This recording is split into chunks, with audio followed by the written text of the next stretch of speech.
A world where superpowers are not a rarity, but the rule. In My Hero Academia, about 80% of humanity was born with unique abilities called quirks. This genetic revolution changed society forever, creating a reality where heroes and villains clash daily in battles that can decide the fate of entire cities. But amid so many extraordinary gifts, there is also the weight of difference. Not everyone uses their powers for good, and the line between justice and destruction grows thinner by the day. That is why professional heroes were born, symbols of peace, trained to inspire and protect the population from increasingly powerful threats. It is in this setting that we meet Izuku Midoriya, a boy who, ironically, was born without any power in the middle of this incredibly powerful society. Even so, his heart always beat with the dream of becoming a hero like his greatest idol, the legendary All Might, symbol of hope and justice in the world. What seemed impossible changes completely when Midoriya is given the unique chance to inherit the incredible power of One for All,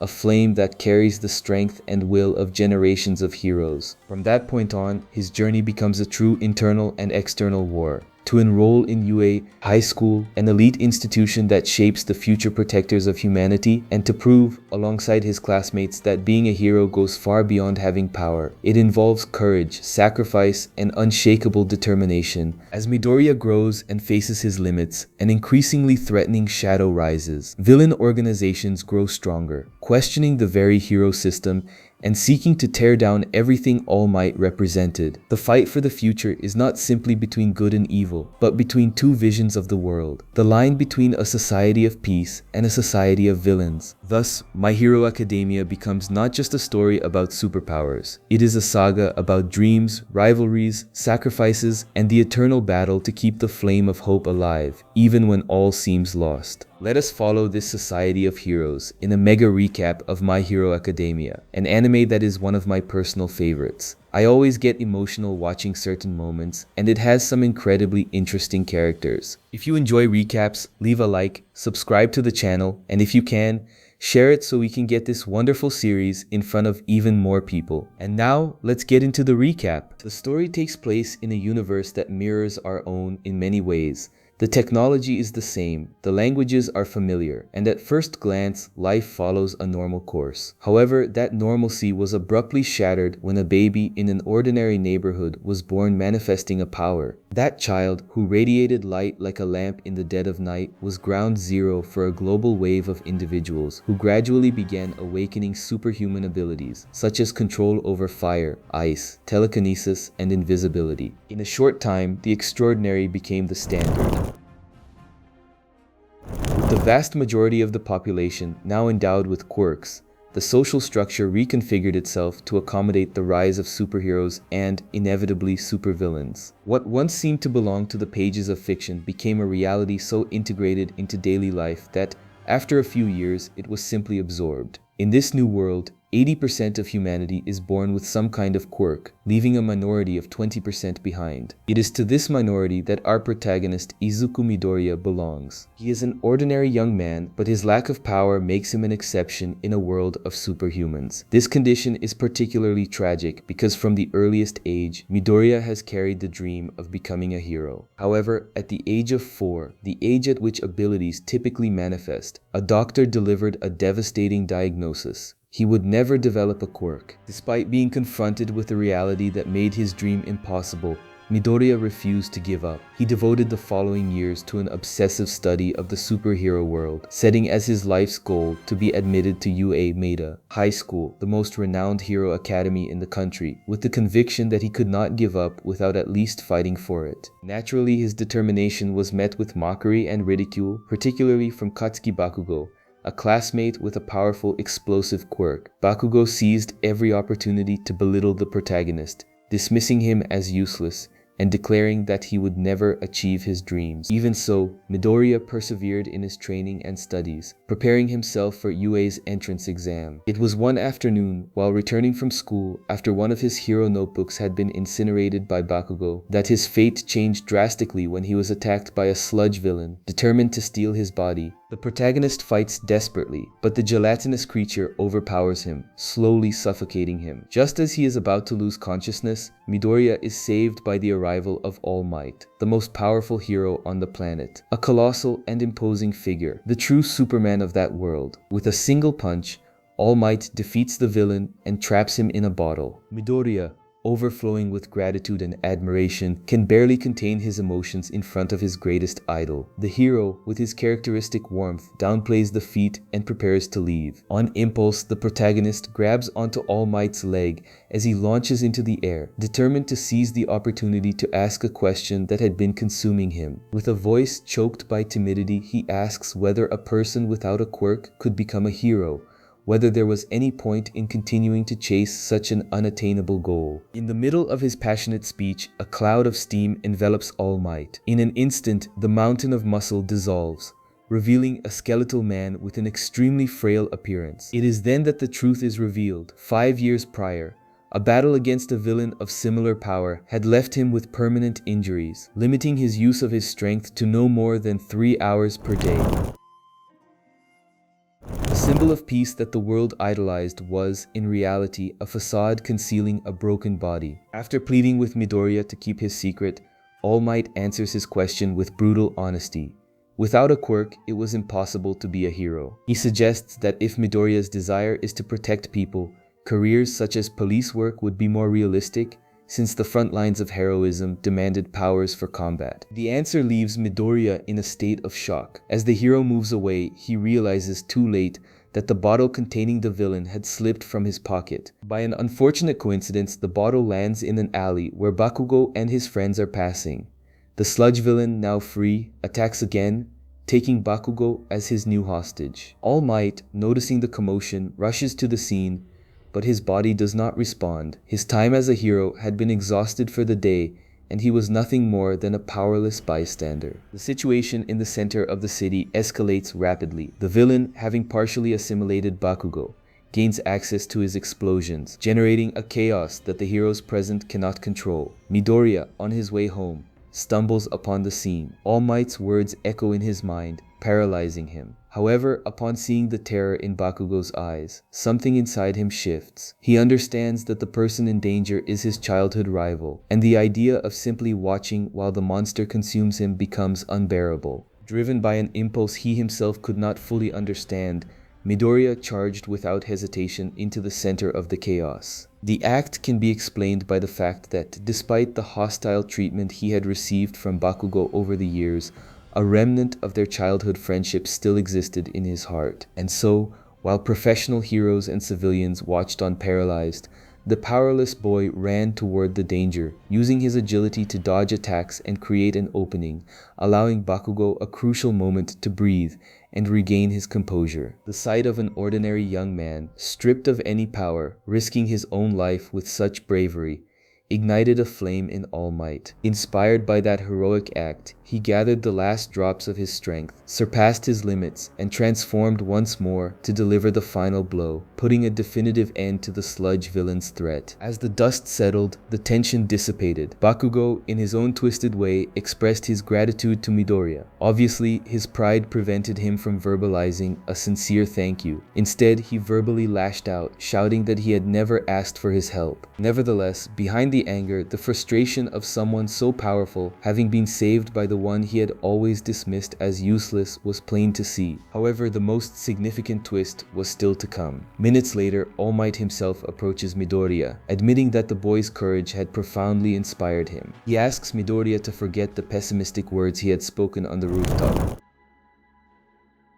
because now he was certain the young man could indeed become a hero. In fact, he was destined to be his successor. It turns out that All Might's quirk is unique in the world, for it is the only one that can be transferred. He is the bearer of One for All, a power passed down from generation to generation, accumulating the strength of each previous holder. All Might was not born with this ability. He inherited it, just as his predecessor inherited it from another, in a lineage of heroes. Now, the time had come to pass that torch to the next generation, and he had found in Midoriya the worthiness needed to wield such an immense power. Faced with such a proposal, Midoriya accepts without hesitation. However, to receive One for All, his body needed to be prepared. An ability so overwhelming required a strong vessel, and an unprepared body would simply be destroyed. Under the tutelage of the number one hero, Midoriya submits himself to a rigorous training regimen lasting nearly a year, completely transforming his physique. When All Might deemed him ready, he simply plucked a strand of his own hair and instructed the boy to eat it. It was in this unusual manner that the power was transferred,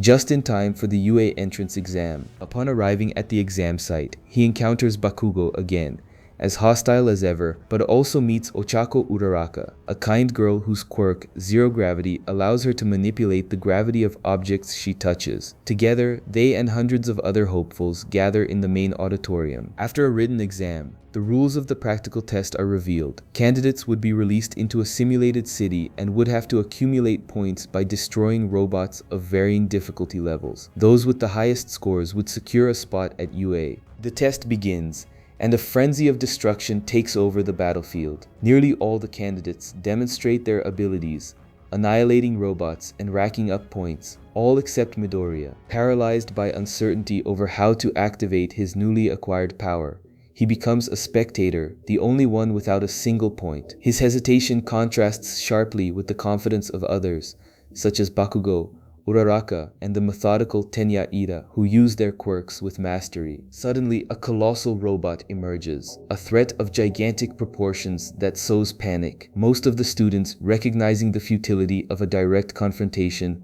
opt to flee. Midoriya was about to follow them when he spotted Uraraka, trapped beneath rubble and directly in the giant's path of destruction. In an instant, all his doubt dissolved. He channeled One for All into his legs, leaped to an impressive height, and delivered a devastating punch that obliterated the robot. The heroic action, however, earned him no points, since that machine was merely an obstacle, not a scoring target. With only 1 minute remaining, Midoriya desperately tries to earn at least a single point, but the effort carries a steep price. The immense power of One for All shattered his arms and legs, proving that, even with training, his body was not yet ready to withstand such force.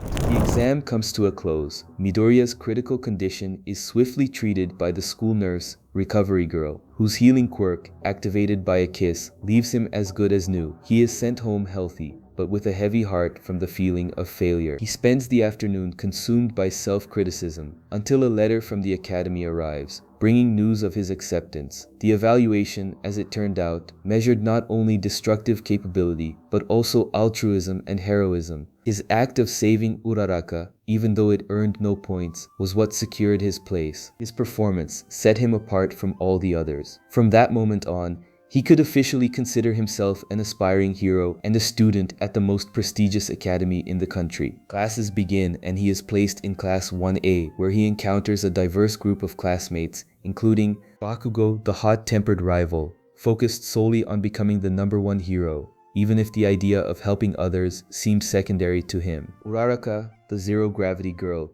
whose dream is to become a hero in order to give her family a better life and lift them out of poverty. Among Midoriya's new classmates, Tenya Ida stands out, an extremely methodical young man with a firm attachment to the rules, whose quirk, Engine, grants him superhuman speed through engines in his legs. He carries the legacy of his brother, the renowned professional hero Ingenium. The roster of Class 1A is diverse and unique. Yuga Aoyama, with his flamboyant style, fires a naval laser. Mina Ashido, the pink-skinned girl, projects corrosive acid. Tsuyu Asui, with her frog quirk, possesses all the abilities of an amphibian. Mashira Ojiro, a martial arts expert, uses his powerful tail as a fifth limb. Denki Kaminari, the human battery, releases electric discharges through his electrification quirk. Ijiro Kirishima can make his body impenetrable with hardening. Koji Koda, through Ani Voice, can communicate with and control animals. Rikido Sato amplifies his physical strength with Sugar Rush by consuming sugar.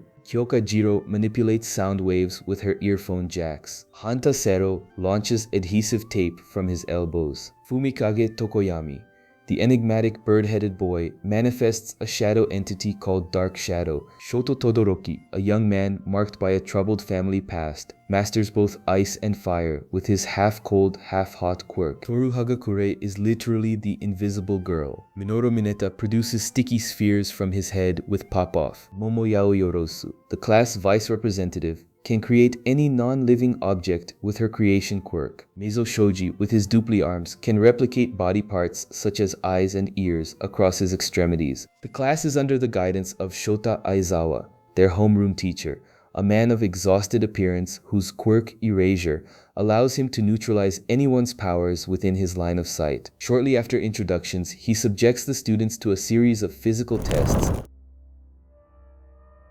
with the threat of expelling the last place student, a tactic designed to extract the maximum potential from each of them. During the tests, Midoriya, still fearful of his new power, finds an ingenious way to use it without severely injuring himself, by concentrating the immense force of One for All into the tip of a single finger. With the tests concluded, the academic routine sets in with classes in English, history, and mathematics, until All Might himself appears to announce that he will be teaching the subject of foundational hero studies. The first activity is a combat exercise in pairs, dividing the class between hero and villain teams. The hero's objective is to deactivate a bomb being protected by the villains. The draw places Midoriya paired with Uraraka, and fate pits them against the formidable pairing of Bakugo and Tenya Ida, promising a high-intensity confrontation. The battle begins with Bakugo charging furiously at Midoriya, while Ida takes a defensive stance, protecting the bomb. The impetuous Bakugo underestimates his adversary, but Midoriya, forged through years of observation and humiliation, displays a surprising tactical knowledge, exploiting the weaknesses and attack patterns of Bakugo. Despite Midoriya managing an early advantage, Bakugo's brute force begins to prevail. However, in a decisive moment, when defeat seemed imminent, Midoriya executes a brilliant maneuver. He uses the impact of his power to launch Uraraka into the air. The distraction allows her to bypass Ida and touch the bomb, securing victory for the hero team. The result shakes Bakugo deeply. His frustration comes not only from the loss, but from the realization of a truth he had always denied. Deep down, he had always known that Midoriya, even without powers, possessed a heroic essence superior to his own. Now, his greatest fear was materializing before his eyes. The experience not only wounded his pride, but also opened his eyes to reality. UA was full of talented young people who could surpass him. In that moment, he sets a new and unshakable goal: to become the strongest hero of all, surpassing not only Midoriya, but All Might himself. However, these internal conflicts are quickly overshadowed by an external threat. A leak of information to the press reveals that All Might is teaching at UA, and the news reaches the ears of the League of Villains, a criminal organization that decides to act. They invade one of the training facilities with one clear and singular purpose: to destroy the symbol of peace, All Might. The villain's plan, however, hits an obstacle. All Might is not present, as he had already exhausted his transformation time limit for the day and was resting. The responsibility of containing the invasion falls upon Midoriya, his classmates, and the teachers Aizawa and 13. Aizawa springs into action immediately, neutralizing villains with impressive efficiency, but the overwhelming numerical superiority of the enemy is crushing. The students are forced into the fight, proving the worth of their training. Amid the chaos, Aida is tasked with using his speed to escape and seek reinforcements. Meanwhile, the students come face to face with the League's leadership. Tomura Shigaraki, the enigmatic leader, whose power, decay, disintegrates everything he touches with all 5 fingers. Kurogiri, his loyal second-in-command, a dark mist entity with the ability to create teleportation portals. Nomu, a biological weapon created with the sole purpose of rivaling All Might's strength and destroying him. The confrontation between Aizawa, Tomura, and the Nomu begins, but the villain's superiority is overwhelming. The teacher is subdued in brutal fashion, left nearly lifeless on the ground. At a safe distance, Midoriya, Tsuyu Asui, and Mineta witness the scene in horror. The image of their teacher, so powerful, being defeated with such ease, leaves them paralyzed. The idea of intervening seems like a point of no return, but the hesitation is broken when Tomura notices the presence of the young students and turns against them. With no alternative, Midoriya is forced to react, unleashing the power of One for All to defend his friends. lands. The blow is of staggering force, but the Nomu interposes itself at the last instant, absorbing the entire impact without so much as a scratch. When all hope seemed lost,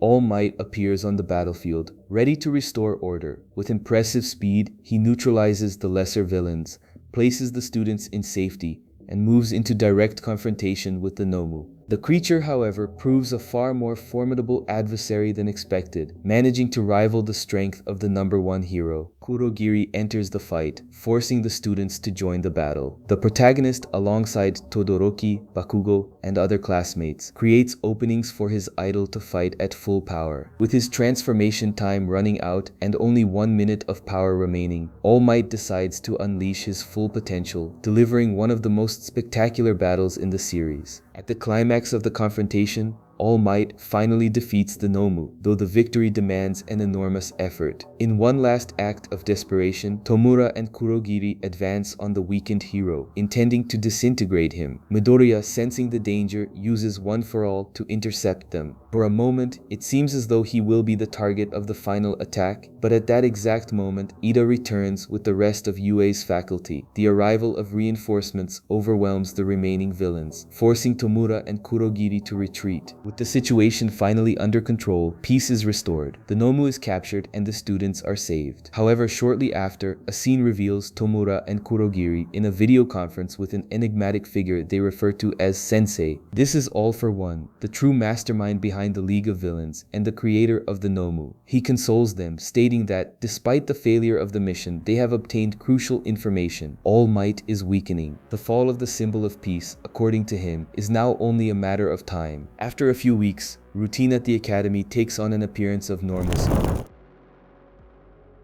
culminating in the most anticipated event of the year, the UA Sports Festival. This annual competition pits all students against one another in spectacular clashes, broadcast internationally and drawing an audience that rivals and at times surpasses that of the Olympic Games. For the students, the festival is the primary showcase to demonstrate their potential. For the protagonist, however, the weight of the event is even greater. He is seen as a competitor to be beaten by his more prominent classmates, such as Todoroki, Ida, and Bakugo, as well as by students from other classes. The pressure mounts when, in a private conversation, All Might reveals to him that his strength is diminishing drastically, limiting the use of his power to just 1 hour per day. The number one hero then charges Midoriya with using the festival to stand out, signaling to the world that the legacy of One for All has found a new bearer. The Academy's structure, divided between the Hero Course, Classes 1A and 1B, the General Studies Department, Class C, D, and E, the Support Department, and the Management Department, intensifies the rivalry. Students from the non-hero courses see the festival as a chance for a transfer to the coveted Class 1A,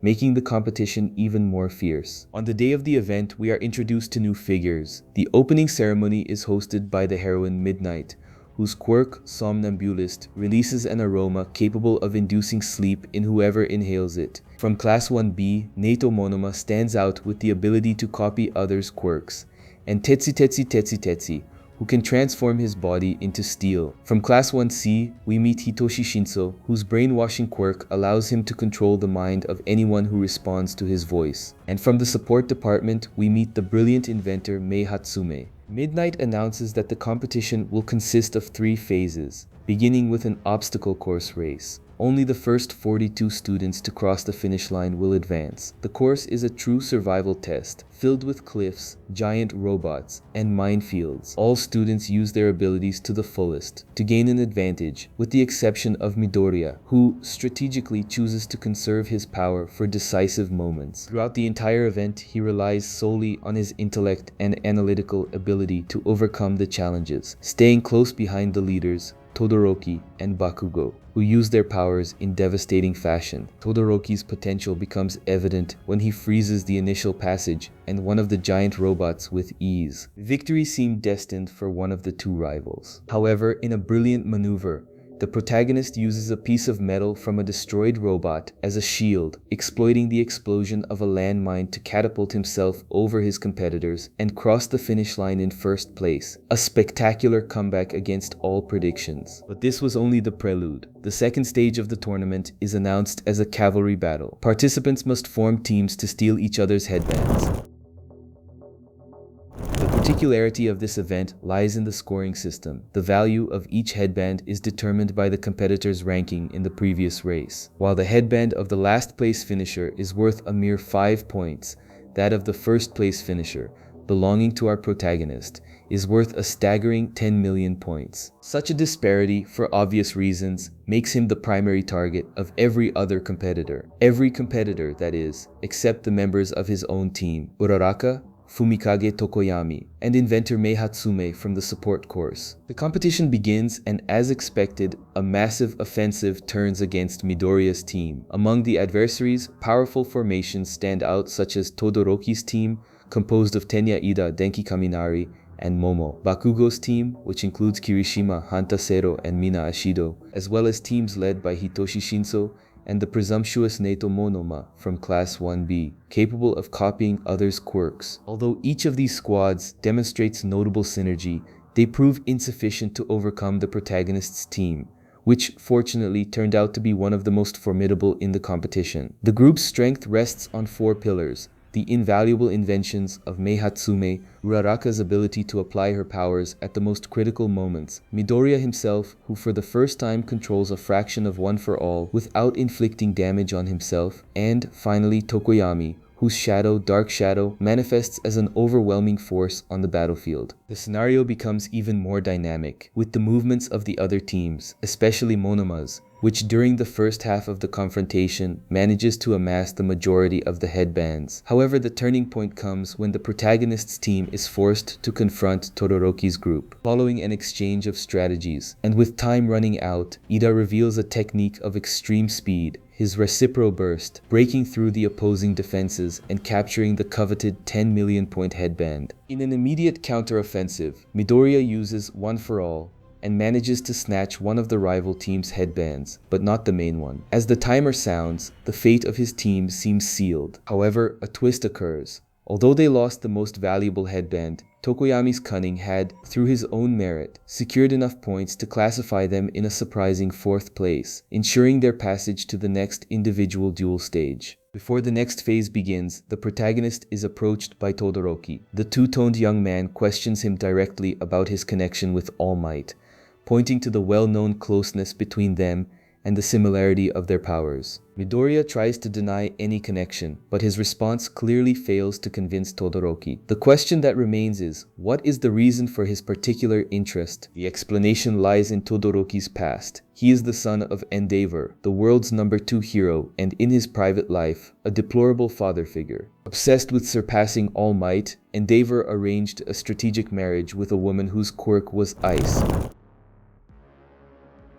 aiming to conceive the perfect hero capable of dethroning his rival. His previous children were deemed failures, but Todoroki inherited the ideal combination: ice on the right side and fire on the left. From that point on, his life was shaped by brutal training, being treated as nothing more than a tool to fulfill his father's ambition. The toxic family environment, marked by abuse, culminated in a tragedy. His mother, driven to madness by suffering, threw boiling water on her son's face. From that day, Todoroki swore to become the #1 hero and surpass All Might. But as an act of rebellion against his father, he refuses to use his fire side. And his first great step to prove his point will be to defeat Midoriya. The protagonist accepts the unspoken challenge, and the individual combat rounds begin. The first fight puts him face to face with Hitoshi Shinso. Previously, Mashirao Ojiro had warned him about Shinso's brainwashing quirk, whose activation depended on a verbal response from the victim. Aware of the danger, Midoriya positions himself for combat, but a single provocation from Shinso is enough for him to impulsively respond, falling immediately into his opponent's trap. Under Shinso's command, the protagonist begins marching toward the edge of the arena, one step away from disqualification. When defeat seems certain, a vision of the former One for All users invades his mind, granting him the strength needed to move his fingers and generate an impact that frees him from mental control. Free from the manipulation, Midoriya advances on Shinso and, with a single decisive movement, sends him flying out of the platform, securing his victory. In parallel, the other bouts of the round conclude with the following results. Todoroki defeats Hantasero. Denki Kaminari is beaten by Ibara Shiozaki from Class 1BE. Mei Hatsume concedes the victory to Tenya Ida, having used the fight to showcase her equipment. Mina Ashido defeats Yuga Aoyama. Tokoyami wins against Momo. Kirishima triumphs over Tetsa in a fierce clash that highlights her incredible strength. Uraraka ends up being defeated by Bakugo. With that, the second round begins, bringing the most anticipated match, Midoriya versus Todoroki. The fight opens with Todoroki unleashing a barrage of ice attacks, forcing the protagonist to repeatedly use One for All to defend himself. With each counterattack, Midoriya sacrifices the fingers of his hands, one by one, to withstand the pressure of the battle. Recognizing his opponent's strategy, Todoroki varies his attacks, making them less predictable. Even so, Midoriya does not retreat, answering each assault and fracturing his already injured fingers again. The continued use of his ice power, however, begins to take its toll, and Todoroki's body starts to freeze over. It is at this moment that Midoriya identifies the vulnerability of his rival. His body cannot withstand the extreme cold of his own quirk. He concludes that using his firepower would cancel out this weakness. The realization infuriates Midoriya. He confronts Todoroki, shouting that he needs to fight with everything he has, that he must accept and use his fire side, because that power is his and no one else's. Midoriya's words resonate deeply within Todoroki, who finally decides to embrace the totality of his power. Releasing his flames and fighting at 100% of his capacity, he defeats Midoriya, hurling him out of the ring and leaving him gravely injured. The protagonist is taken to the infirmary, where Recovery Girl treats him, but not without first scolding him for his self-destructive attitude, insisting that he needs to find a less damaging way to use his power. Meanwhile, the other bouts of the round conclude. Ida defeats Ibara Shiozaki, Tokoyami beats Mina Ashido, and Bakugo overcomes Kirishima. The semifinals are set, with the first matchup being Ida versus Todoroki. The class president fights bravely, but Todoroki, with a precise strategy, uses his ice to obstruct Ida's engines, immobilizing him and securing the victory. Next, Bakugo defeats Tokoyami, establishing the grand final between him and Todoroki. Before the final, however, Ida receives word that his brother, the hero Ingenium, was brutally attacked by a villain known as Stain, the hero killer, and rushes to the hospital. The final battle begins with Bakugo unleashing a barrage of explosions, but Todoroki, still haunted by his trauma, hesitates to use his firepower. His opponent's reluctance irritates Bakugo, who demands a serious fight. Todoroki prepares to use his flames, but at the last instant holds back, taking the full impact of Bakugo's explosion. The tournament concludes with Bakugo as champion, though the victory brings him little satisfaction.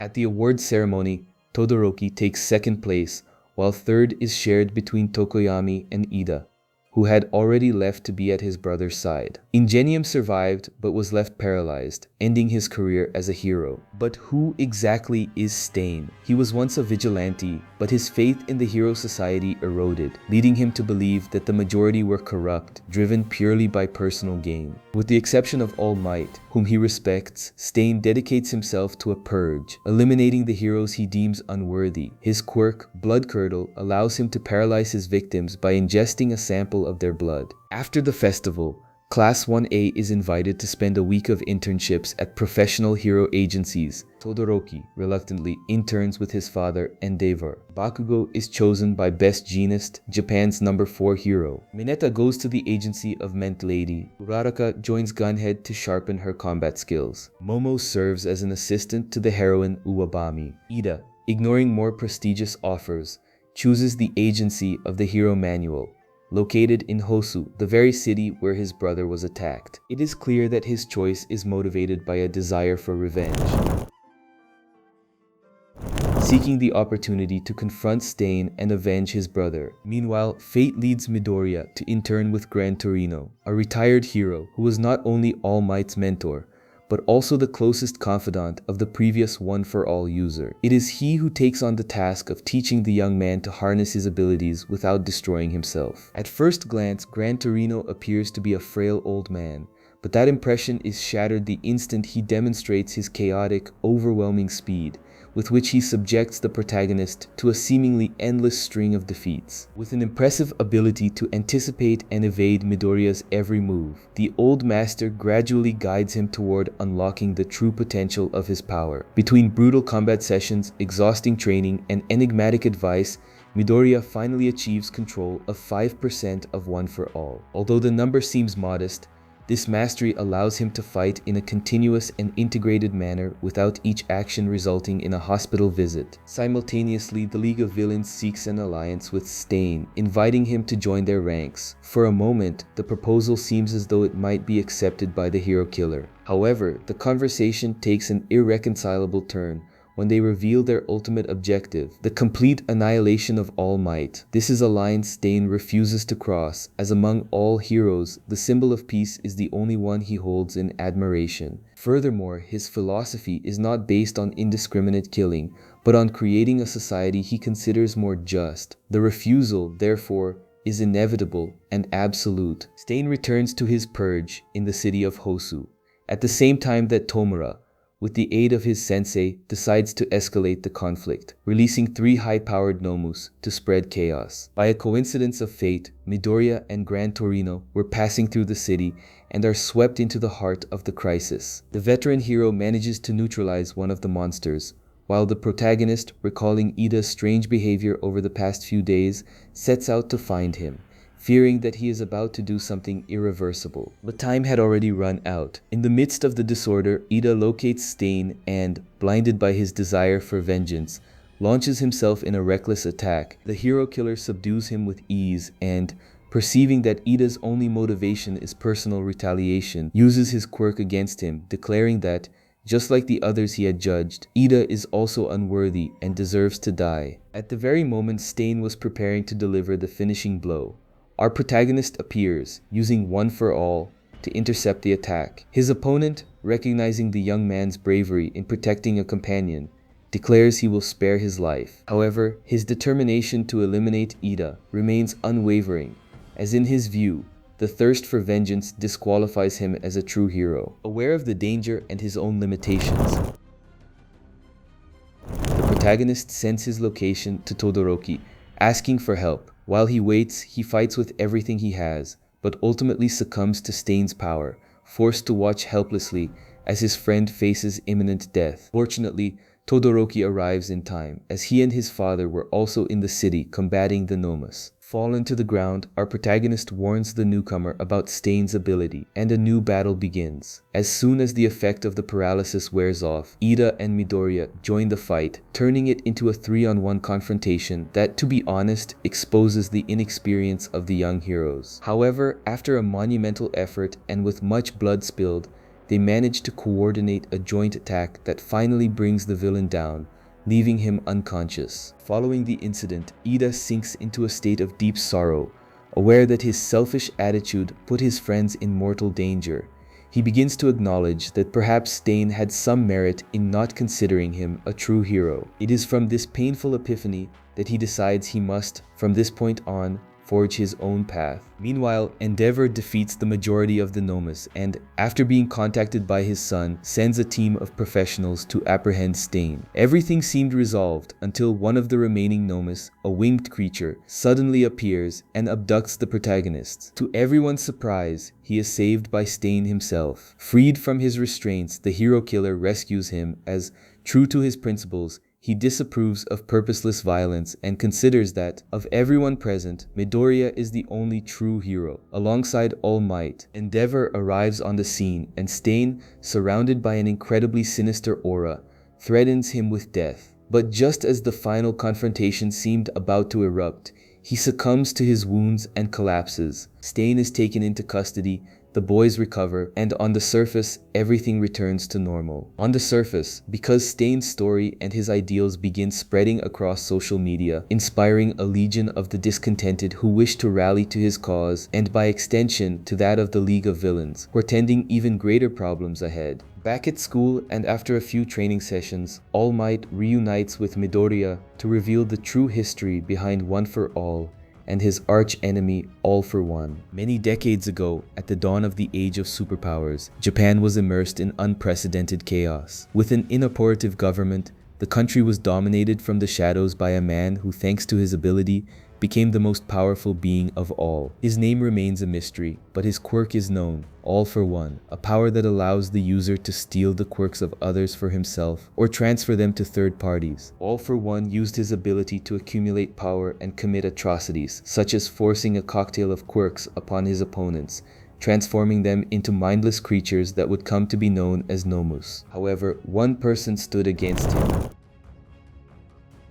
his younger brother, a man with no apparent quirk, physically weak but possessing an unbreakable will. For reasons still obscure, All for One used his gift to grant his brother a quirk, giving him the capacity to accumulate power. What he did not know was that his brother, in fact, already possessed a power, one so subtle it had gone unnoticed: the ability to transfer his own quirk to others. The fusion of these two abilities gave rise to what would later become One for All, a power with a singular purpose: to defeat All for One. Initially, the power was incipient, but with each passing generation, the quirk was transmitted, growing stronger with the hope that one day it would reach its peak. And the urgency of this mission is clear, as All for One not only survived, but is the very same adversary who 5 years prior left All Might with permanent injuries. The symbol of peace believed he had annihilated him, but the appearance of the Nomu, one of his creations, was unmistakable proof that his arch-enemy was more active than ever, orchestrating the actions of the League of Villains. For this reason, he warns Midoriya, a confrontation with All for One is inevitable, and it will fall to him, as his successor,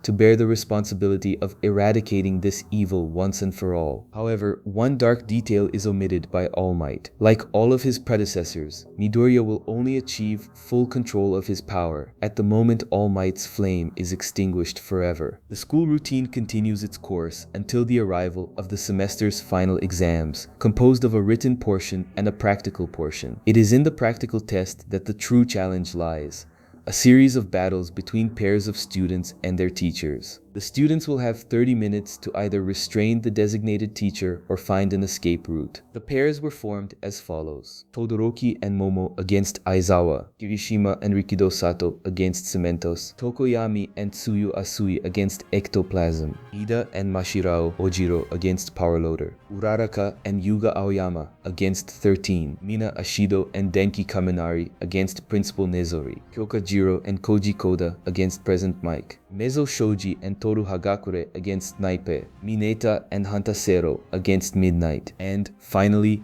the unlikely pairing, Midoriya and Bakugo against All Might himself. The confrontations begin, revealing the remarkable progress of each student. Most pairs earn their passing grades in battles that stand out for their creativity and teamwork, such as Kirishima and Sato's effort, the perfect synergy between Tokoyami and Tsuyu, Ida's clever strategy to secure Ojiro's escape, Momo's brilliant plan to overcome Aizawa, and even the surprising usefulness demonstrated by Mineta. This brings us to the main event: the clash between Midoriya and Bakugo against their idol and mentor, All Might. Having analyzed the previous bouts, Midoriya understands that victory depends on a solid strategy, and does everything in his power to cooperate with his partner to formulate a plan of action. The question was whether they should risk a direct confrontation against such an overwhelmingly powerful opponent, or whether the better tactic would be to create a distraction and secure an escape. However, Bakugo, who had been showing signs of maturity, regresses to his arrogant behavior from the beginning, rejecting any attempt at teamwork and insisting on fighting alone to prove his superiority. Bakugo's arrogance is quickly pulverized when the teacher arrives. All Might, without restraint, attacks at full force, neutralizing both of them in under a minute. Bakugo's childish attitude persists until the reality of defeat forces him to yield. After being thoroughly beaten by their idol, the two finally join forces, create the necessary opening, and manage to escape, earning their passing grade. Meanwhile, Tomura's hideout welcomes two new and unsettling additions to the League of Villains. Himiko Toga, a student of normal appearance but with a disturbed mind and suspected of multiple murders, and Dabi, an enigmatic young man covered in scars who aligns himself with Stain's ideology. Tomura's initial reluctance to accept them is overcome by Kurogiri's intervention, who convinces him of the need for new allies, sealing the pair's entry into the organization. For the students, passing the exams means the chance to participate in a special training camp. During a shopping trip to buy supplies, Midoriya and Uraraka share a private moment in which her feelings for the protagonist become evident. but her shyness causes her to flee. Midoriya's solitude, however, is short-lived. Suddenly, Tomura Shigaraki approaches him, wrapping him in a sinister embrace and positioning his hand on his neck, a veiled threat of disintegration at the slightest movement. Since the USJ incident, Tomura's fixation on Midoriya has intensified, seeing him as an obstacle to be eliminated. He briefly speeches about his goal of destroying the Hero Society and exposing the fragility of justice, before disappearing and promising that their next encounter will be fatal. The danger, however, is even greater than it appears, as behind the scenes, All For One himself, weakened after his last battle, watches Tomura as his chosen one to inherit his power and legacy. Back with the heroes, the long-awaited summer training camp finally begins. Classes 1A and 1B head out for a retreat in the mountains, where they will be trained by a team of heroes specializing in rescues, the Wild Pussycats. The group consists of Tiger, a man of impressive strength and build, with a flexibility quirk; Ragdoll, whose search quirk allows her to monitor and analyze up to 100 people simultaneously; Pixie Bob, with the ability to manipulate Earth at will; Mandalay, a telepath capable of transmitting messages directly into people's minds; and Kota Izumi, Mandalay's nephew, a resentful boy who hates heroes despite possessing the power to manipulate water. Kota's story is particularly touching. His parents, both heroes, died in the line of duty protecting civilians. Although society views their sacrifice as an act of honor, for Kota, the loss was a trauma that generated deep resentment. This bitterness catches Midoriya's attention, who fears that the boy may in the future be consumed by hatred and become a villain. These heroes will serve as the students' mentors during the week, with the mission of elevating their abilities to a new level. The training, in fact, begins abruptly, long before arrival at the final destination. Midway through the journey, the students are instructed to disembark and traverse a dense forest, where they must survive a series of traps created by Pixie Bob, an army of formidable earth monsters. After 3 hours of exhausting trekking, they finally reach the campsite, and it is then that the true intensity of the training begins. From that point on, each student is subjected to a rigorous, personalized improvement regimen. Bakugo spends his days detonating everything around him. Todoroki explores the thermal limits of his own body. Hantasero produces tape on an industrial scale. Ida runs incessantly through the mountain. Mineta pushes his ability to the extreme, creating sticky spheres to the point of bleeding. And our protagonist faces Tiger in combat sessions that leave him on the ground more times than one can count. During this period, we are also introduced to the students of Class 1B and their teacher, Vlad King, a hero with the ability to manipulate his own blood. Days pass, and the students' progress is remarkable. However, the calm is brutally interrupted on the 3rd day. During the traditional test of courage, 10 new members of the League of Villains emerge in the mountains. The group includes sinister figures such as Toga, who takes on the form of her victims after drinking their blood; Dabi, whose blue flames are devastating; Twice, capable of creating perfect clones; Spinner, a villain with reptilian features; Mr. Compress, who can shrink anything down to a small sphere; Magne, with magnetic powers; the sadistic moonfish with blade-like teeth; Muscular, who amplifies his muscle fibers to grotesque levels; Mustard, who generates a sleep-inducing gas; and a new Nomu. The villain's agenda is clear and concise. 1. Sabotage the training. 2. Eliminate the protagonist. And 3. Capture Bakugo, whom, after witnessing his power and temperament, they consider a potentially valuable ally. The appearance of the villains is immediate, and Mandalay uses her telepathy to alert all students and teachers. Clashes erupt across the entire area. Aizawa faces Dabi only to discover it is one of Twice's clones. The Pussycats confront Magne and Spinner. Class 1B manages to neutralize Mustard. Bakugo and Todoroki confront Moonfish. Tsuyu Asui and Uraraka are intercepted by Toga. And, finally, fate places our protagonist face to face with Muscular, the very villain responsible for the deaths of Kota's parents, who now threatened the boy's life. Midoriya arrives at the exact moment to save him, launching one of the most iconic battles of the arc. Compelled by the need to protect Kota, the protagonist is forced to scale his use of One for All to dangerous levels. His initial blows at 5% are ineffective. He increases the percentage, reaching 100%, but still cannot injure his adversary. Seized by helplessness and fury at witnessing his opponent's cruelty, Midoriya surpasses every limit he has ever known and delivers a blow with one for all, 1000,000%, an attack of absolute power that finally defeats Muscular. The victory carries a cost, but Midoriya's heroic act causes Kota to finally understand his parents' sacrifice, leading him to admire heroes, especially the young man who saved him, whom he now sees as his greatest idol. Nearly unconscious from his injuries, Midoriya realizes that during the fight he uncovered the League's true objectives and needs to alert the others. After the message is retransmitted by Mandalay, Midoriya finds Shoji fleeing, not from a villain, but from Tokoyami himself. In the darkness of the night, Tokoyami's quirk, Dark Shadow, has become a monstrous and uncontrollable entity. He warns that only light can contain it. They run desperately until they find Bakugo and Todoroki, who use their fire and explosion abilities to subdue the shadow. Before being contained, however, Dark Shadow's fury is directed at Moonfish, neutralizing the villain in brutal fashion. The reunited group presses forward and finds Uraraka and Tsuyu Asui. Faced with the hero's numerical superiority, the unstable Toga retreats, but not without first casting a distorted look of interest in the protagonist's direction. With the situation apparently under control, they advance, only to realize too late that Bakugo and Tokoyami have disappeared. Both had fallen victim to Mr. Compress's ability, which had reduced them to small spheres. Although Tokoyami was not an initial target, his power impressed Compress, who saw him as a potential ally. The heroes attempt to confront him, but the villain escapes, signaling to his accomplices that the mission was a success. Toga, Twice, Dabi, and Mr. Fice Compress regroup to flee, but are intercepted by the students, triggering a chaotic clash. Amid the confusion, they manage, fortunately, to rescue Tokoyami. For a brief moment, recovering Bakugo also seemed possible,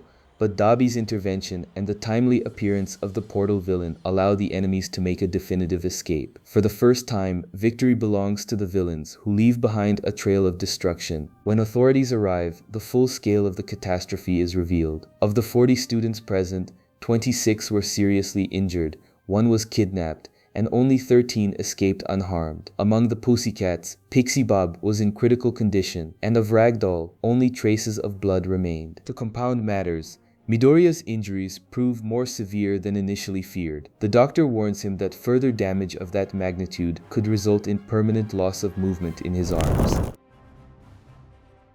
The news, combined with the kidnapping, triggers an unprecedented crisis at UA, with the press in a frenzy and parents' trust in the heroes completely shaken. Fortunately, amid the chaos, 2 crucial leads emerge that alter the course of events. The first comes from All Might's police contact, who manages to identify the precise location of the League of Villains' hideout. The second is the result of Momo's ingenuity. During the attack, she managed to attach a GPS tracker to one of the Nomas, revealing a second address. The critical point is that the locations are distinct. One points to a bar, while the other leads to an abandoned warehouse. While professional heroes draft their plan of attack, the students of Class 1A deliberate over their own course of action. Although aware of the prohibition against using their quirks, inaction is unbearable for many. A debate ensues. Tsuyu Asui, Ida, and the majority argue that the rescue operation should be left to the professionals. However, Kirishima, Todoroki, Momo, and Midoriya insist on the need to act. In the end, concern for their friend's safety leads Ida to join the dissenting group. Both fronts mobilize simultaneously. The police force, reinforced by elite heroes such as All Might,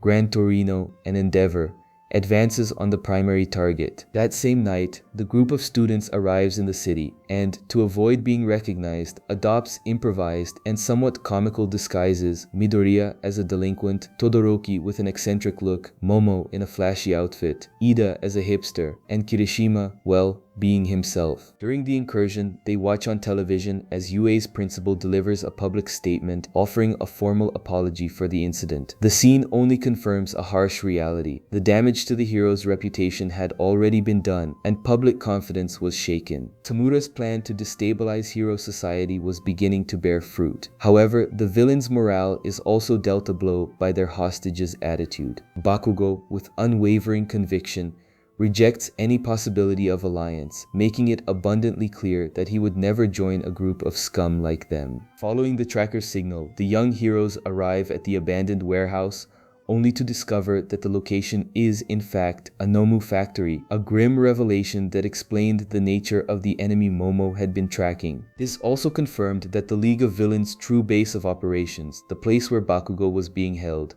was the bar. It is toward there that the Hero Task Force heads, beginning the raid. Simultaneously, another team of heroes storms the warehouse, neutralizing the Nomus. For a moment, victory seemed assured, but at that exact moment, All For One enters the fray. In a display of overwhelming power, he uses his vast arsenal of quirks to annihilate the hero team at the bar, and, in the blink of an eye, teleports the entire League of Villains, including Bakugo, to the warehouse, completely reversing the situation. In front of his followers, All For One declares that, despite the setback,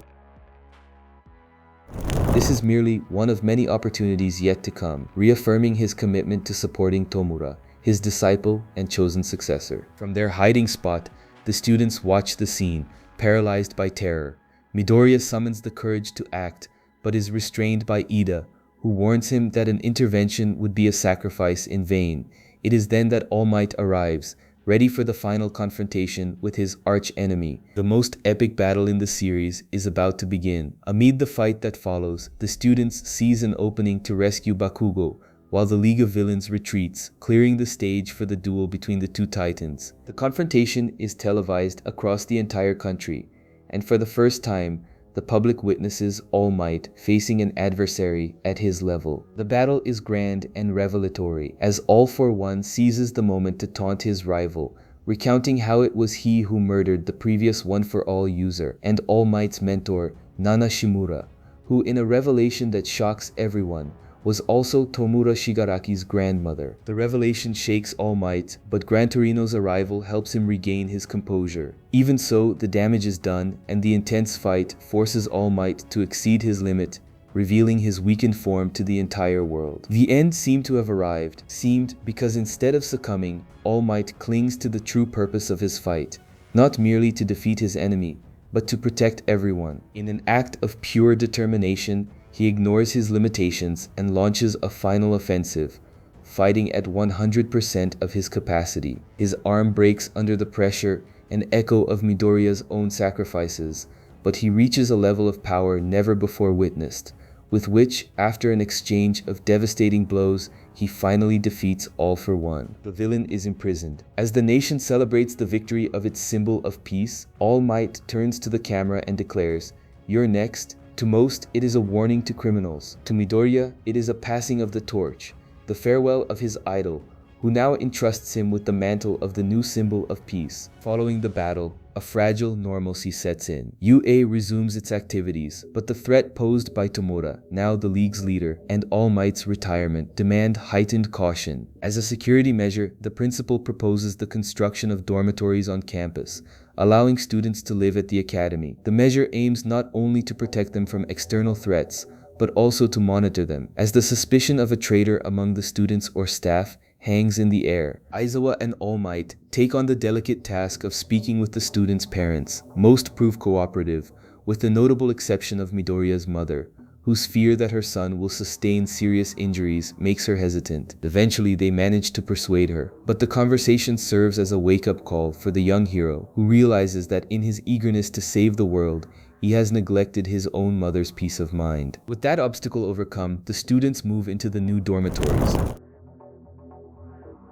where they share moments of camaraderie and begin preparing for the next major challenge, the exam to obtain a provisional hero license, which would grant them the legal authority to use their quirks without supervision. The period preceding the test is one of intense training. Under the guidance of their teachers, they refine their special moves and develop support equipment. Midoriya in particular undergoes a reassessment of his combat style. Aware that he can no longer rely on his arms as before, he decides to focus on strengthening his legs, adopting a fighting style based on kicks. The transition is not easy, but with the help of Mei Hatsume, the brilliant inventor from the support course, he develops a pair of special boots, designed to withstand the full force of One For All. His classmates also make significant advances. Tokoyami develops a technique that cloaks him with dark shadow, and Bakugo learns to channel his explosions into a concentrated energy beam. Thus, the class progresses in its development until the day of the exam. One particular feature of the test is its massive scale. They would not be alone, but competing against more than 1,500 students from other renowned institutions,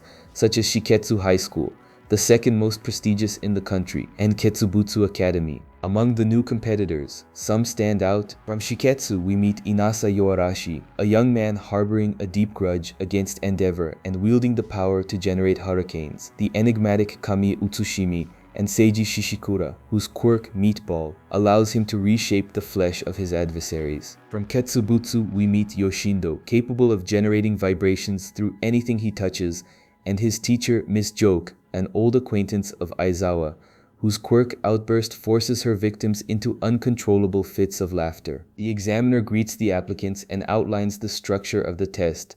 2 rigorous phases, designed to filter 1,500 participants down to just 100 passing students. The first phase is a free-for-all battle. Each participant is equipped with 3 targets and 6 balls. Victory is awarded to those who manage to hit 3 targets on opponents, while defeat is declared for anyone who has all 3 of their own targets hit. From the outset, the UA students become the primary targets, as their exposure during the sports festival has made their weaknesses public knowledge. The initial strategy of staying grouped proves effective, but as the battle unfolds, cohesion breaks down and each must fight on their own. Inasa is the first to qualify, eliminating more than 120 competitors with a single tornado. Shortly after, Todoroki secures his spot by defeating, single-handedly, all the students from a ninja school. Momo's team overcomes an opponent with super intelligence. The trio of Bakugo, Kirishima, and Kaminari defeat Seiji. Ida and Aoyama dedicate themselves to helping their classmates, and Mineta, in his peculiar way, neutralizes multiple enemies with his sticky spheres. Amid the chaos, Midoriya is confronted by Kamiya, whose agility and ability to disguise herself as Uraraka nearly eliminate him. He is saved at the last instant by Hanta Sero and the real Uraraka. From there, the class reorganizes, and in a joint effort, everyone secures their qualification. The second phase consists of a complex rescue simulation in a disaster scenario. The students must collaborate to save civilians while facing villains, played by professional hero Gang Orca and his team. The criterion for passing is simple but subjective, demonstrating the qualities of a worthy hero. In the announcement of results, a surprise, all the main characters passed, with the exception of Bakugo, Inasa, and Todoroki. The latter 2 were failed for allowing their personal rivalry to interfere with the rescue mission. Bakugo, for his part, although he saved many civilians, was failed due to his hostile and disrespectful attitude toward the victims. As for Kamiya, the truth was even stranger. She had never actually been at the exam. She was, in reality, Himiko Toga, who had used her quirk to infiltrate the test after stealing the real Kamiya's blood. Her objective was to get close to the protagonist and obtain a sample of his blood for future use. Those who passed received their provisional hero licenses, which, while not making them professional heroes, grant them legal permission to use their powers in emergency situations. Those who failed are given a second chance in 3 months at an exam promised to be individual and even more challenging. That night, back at the academy, Bakugo confronts Midoriya. He declares plainly that he knows the truth. Midoriya's power was inherited from All Might. Faced with the evidence Bakugo presents, the protagonist has no choice but to admit it. But the confrontation does not end there. Consumed by jealousy over not having been All Might's chosen one, the blonde challenges him to a duel, to settle once and for all which of the 2 is stronger. The fight begins, and Bakugo, as usual, displays a tactical brilliance that goes beyond his brute force, putting Midoriya at a disadvantage. However, the protagonist has also evolved. He discovers that he can now use 8% of his power stably, a small increase from the previous 5%, but one that makes a monumental difference in practice. Both fight with everything they have, and after an intense and balanced battle, Bakugo emerges victorious. All Might, who had been watching the entire scene, intervenes. He understands the complex insecurities driving Bakugo and explains the reason behind his choice. Midoriya was not chosen for being the most worthy, but for possessing the most purely heroic essence, ensuring that the legacy and philosophy of One for All would be preserved. The conversation marks a turning point in the relationship between the 2 young men, who for the first time begin to truly understand each other. As punishment for the fight, both are suspended for 3 days, but it is clear that they have taken an important step in the right direction. As soon as classes resume, the students discover that this semester will be far more intense,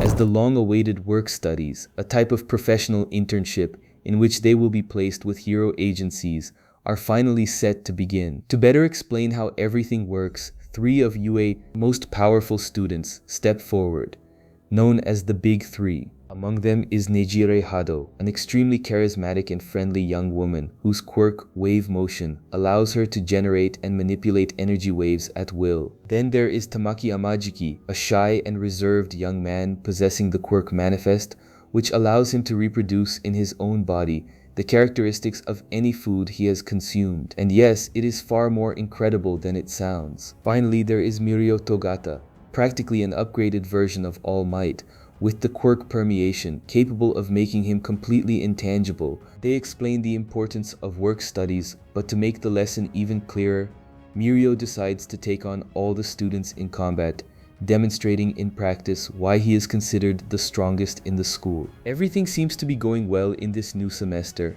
especially compared to the turbulent months that preceded it. However, while the situation appears calm on the surface, new problems begin forming in the shadows. First, there is Endeavor. With All Might's retirement, Todoroki's father was named the new #1 hero. But rather than celebration, his appointment generated discontent, even within himself. For Endeavor, reaching the top simply because his greatest rival retired feels almost like an insult. Furthermore, society does not view him favorably either, as although he is a great hero, he falls far short of being the symbol of peace that All Might represented. Meanwhile, the League of Villains continues operating in the shadows, growing, gaining followers, and awaiting the perfect opportunity to make their next move. And that move is close at hand. It is in this setting that Kai Chisaki, known as Overhaul, leader of the Yakuza, emerges. He approaches Tomura with a proposal to join forces, but his true plan is quite different: to have everyone in the league, including Tomura himself, fall under his command. Naturally, Tomura does not take kindly to the idea, and the confrontation begins. Magne launches an attack, but is killed instantly by Chisaki's quirk, Overhaul, which grants him the power to disassemble and reassemble anything he touches, an ability that, when used against people, results in swift and brutal deaths. Mr. Compress attempts to retaliate, but is struck by a special bullet that completely nullifies his quirk. The clash ends in a kind of forced accord, but one thing is clear: Overhaul is a cunning and extremely dangerous enemy. Meanwhile, the students begin searching for agencies for their work studies. Most receive invitations,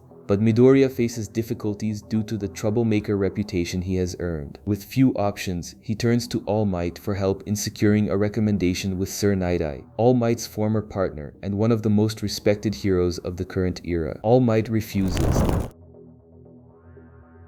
as he has been out of contact with Night-Eye for a long time, and their relationship did not end well. Even so, Midoriya persists and asks Mirio for help, as he has already been working with Sir Night-Eye for a year. Thanks to his recommendation, Midoriya secures an opportunity, albeit reluctantly. The reason? Night-Eye recognizes Deku's power but does not consider him worthy of being One for All's successor. In his view, the right choice would always have been Mirio. It is at this moment that we learn more about the past. All Might enrolled at UA precisely to find a successor, and Mirio was his safest option. The decision was practically made until he met Midoriya and ended up changing his mind. Sir Night-Eye, as his closest friend, never accepted that choice and now wishes to prove that Mirio was the more suitable candidate.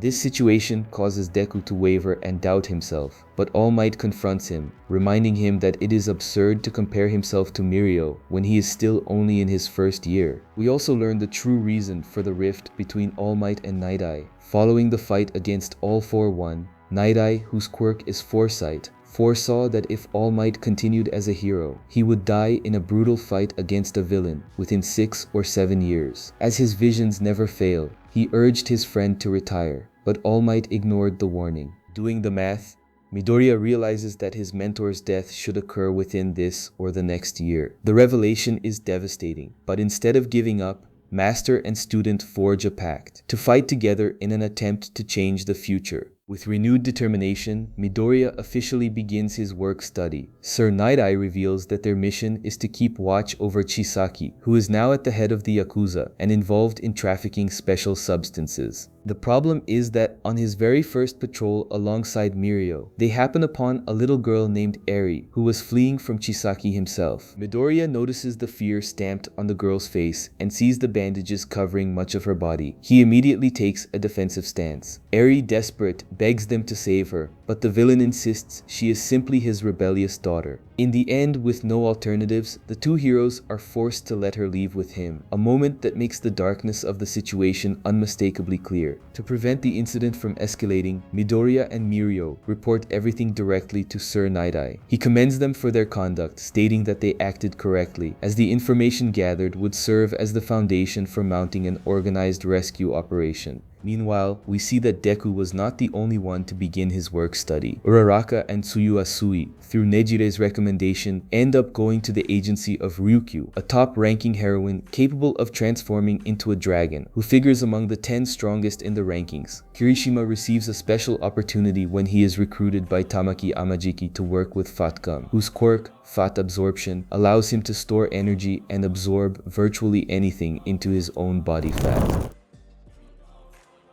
During a patrol, the trio encounters villains. The real problem arises when one of them draws a weapon loaded with the same bullets seen before, the ones that nullify quirks. He aims at Kirishima, but the young man hardens his body in time, and the bullet has no effect. The villain then tries to hit Tamaki, and although he manages to dodge, ends up being grazed, just enough to lose his abilities for a few minutes. While Fatgum is occupied, Kirishima goes after the enemy alone. At first, it seemed like a simple fight, until the villain injects himself with a substance that amplifies his powers by 1000%, making him capable of even penetrating Red Riot's hardened skin. However, Kirishima stands firm, and with his special technique, manages to contain him. This confrontation reveals the true danger that Chisaki and the Yakuza represent. He has in his hands two types of devastating substances: the quirk Erasing Bullet, capable of permanently eliminating powers, provided the target receives the full dose; the quirk Enhancing Stimulant,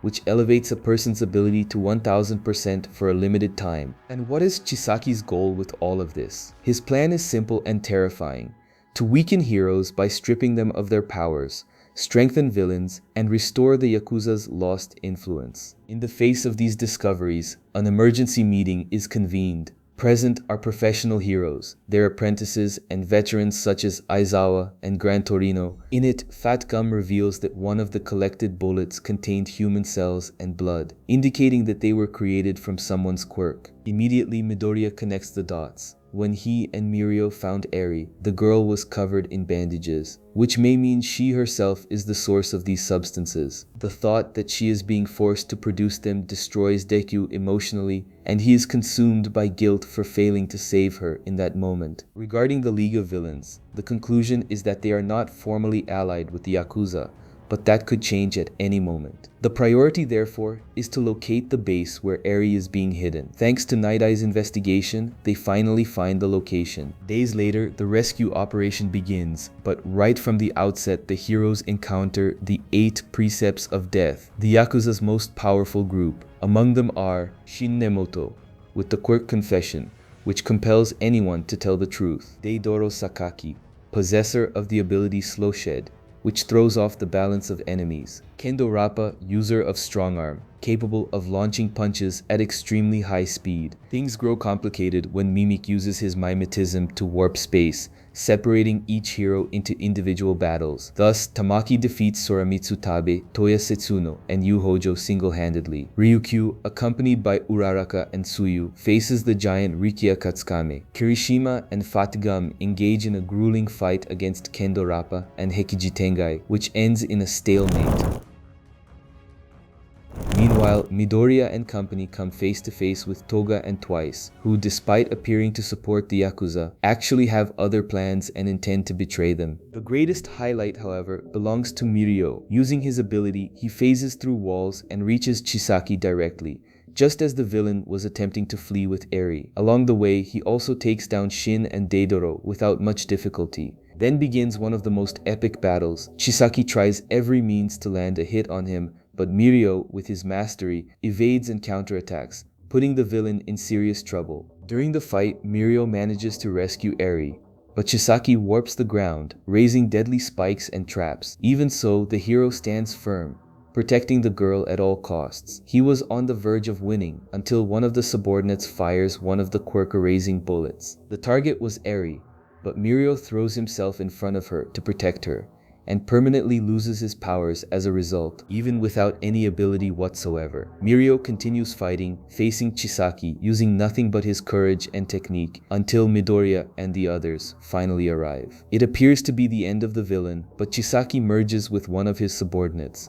drastically increasing his power. In the ensuing chaos, Mirio manages to escape with Eri, while the battle intensifies. In the midst of the confrontation, Sir Night-Eye is gravely injured. Using his foresight quirk, he sees that this will be his death, and that everyone, including Deku, is destined to lose against Chisaki. Even so, Midoriya refuses to accept his fate. Pushing beyond his limits, he unleashes 20% of his power, barely managing to save himself and proving that he can still change the future. Chisaki, enraged, attempts to reclaim Eri, and the little girl, still traumatized, nearly gives in. But in the end, she chooses to stay at Deku's side, which only infuriates the villain further. He then merges again, becoming a monstrous creature. It is at this moment that the final battle begins. Midoriya unleashes 100% of One For All, and, remarkably, does not hurt himself. The reason? Eri awakens her quirk, Rewind, which allows her to reverse someone's body to a previous state. This means any injury Deku sustains is immediately healed. However, her power is dangerous. If uncontrolled, it could rewind a person back to the point of erasing them from existence entirely. With great care, Eri and Midoriya begin fighting together,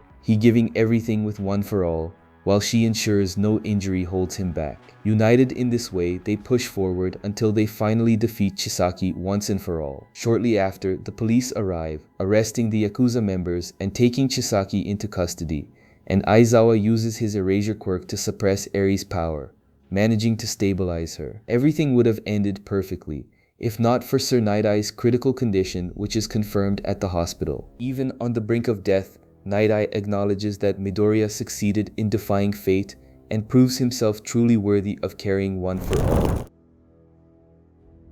He also says his goodbyes to All Might and, before passing, uses his power to catch a glimpse of Mirio's future. We do not know exactly what he saw, but his final smile conveys the message that Mirio will, without question, become an extraordinary hero. The emotional atmosphere of the moment shifts dramatically when Tomura, alongside the League of Villains, intercepts the transport carrying Chisaki. They steal samples of the quirk-erasing substances, cause chaos, and, with cruel laughter, tear off Chisaki's arms, condemning him to never use his power again. With the end of this arc, routine resumes its course. During the operation, Gran Torino managed to capture Kurogiro, depriving the League of a vital ally. Among the heroes, Bakugo and Todoroki finally earn their licenses. Mirio takes time away from UA, though his hope remains intact. Eri is placed in Aizawa's care until she masters her power, and Endeavor, for his part, struggles under the pressure of replacing All Might, as crimes increase and the population does not recognize him as a symbol of peace. Seeking answers, he asks All Might for counsel, who advises him not to try to imitate him, but rather to find his own way of inspiring confidence. Moved by this, Endeavor promises Todoroki that he will do everything to become a hero his own family can be proud of. As classes continue, Midoriya discovers a new way to use One For All at a distance.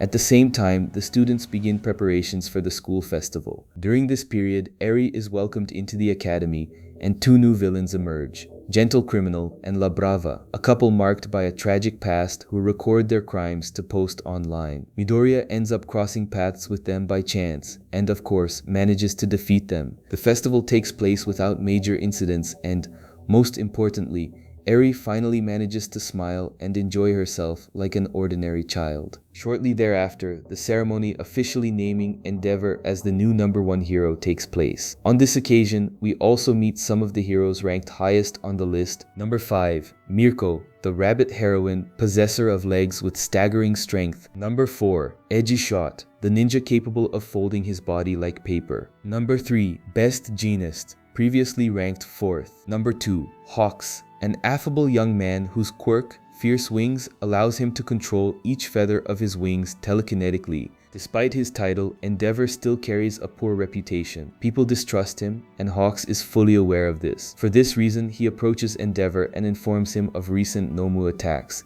encouraging him to confront them and thereby earn the people's trust. It is at this moment that a Nomu of elevated intelligence and strength appears in the city. The clash between him and Endeavor launches a colossal battle. The villain possesses near instantaneous regeneration, far superior to that of previous Nomus, and endangers civilians' lives,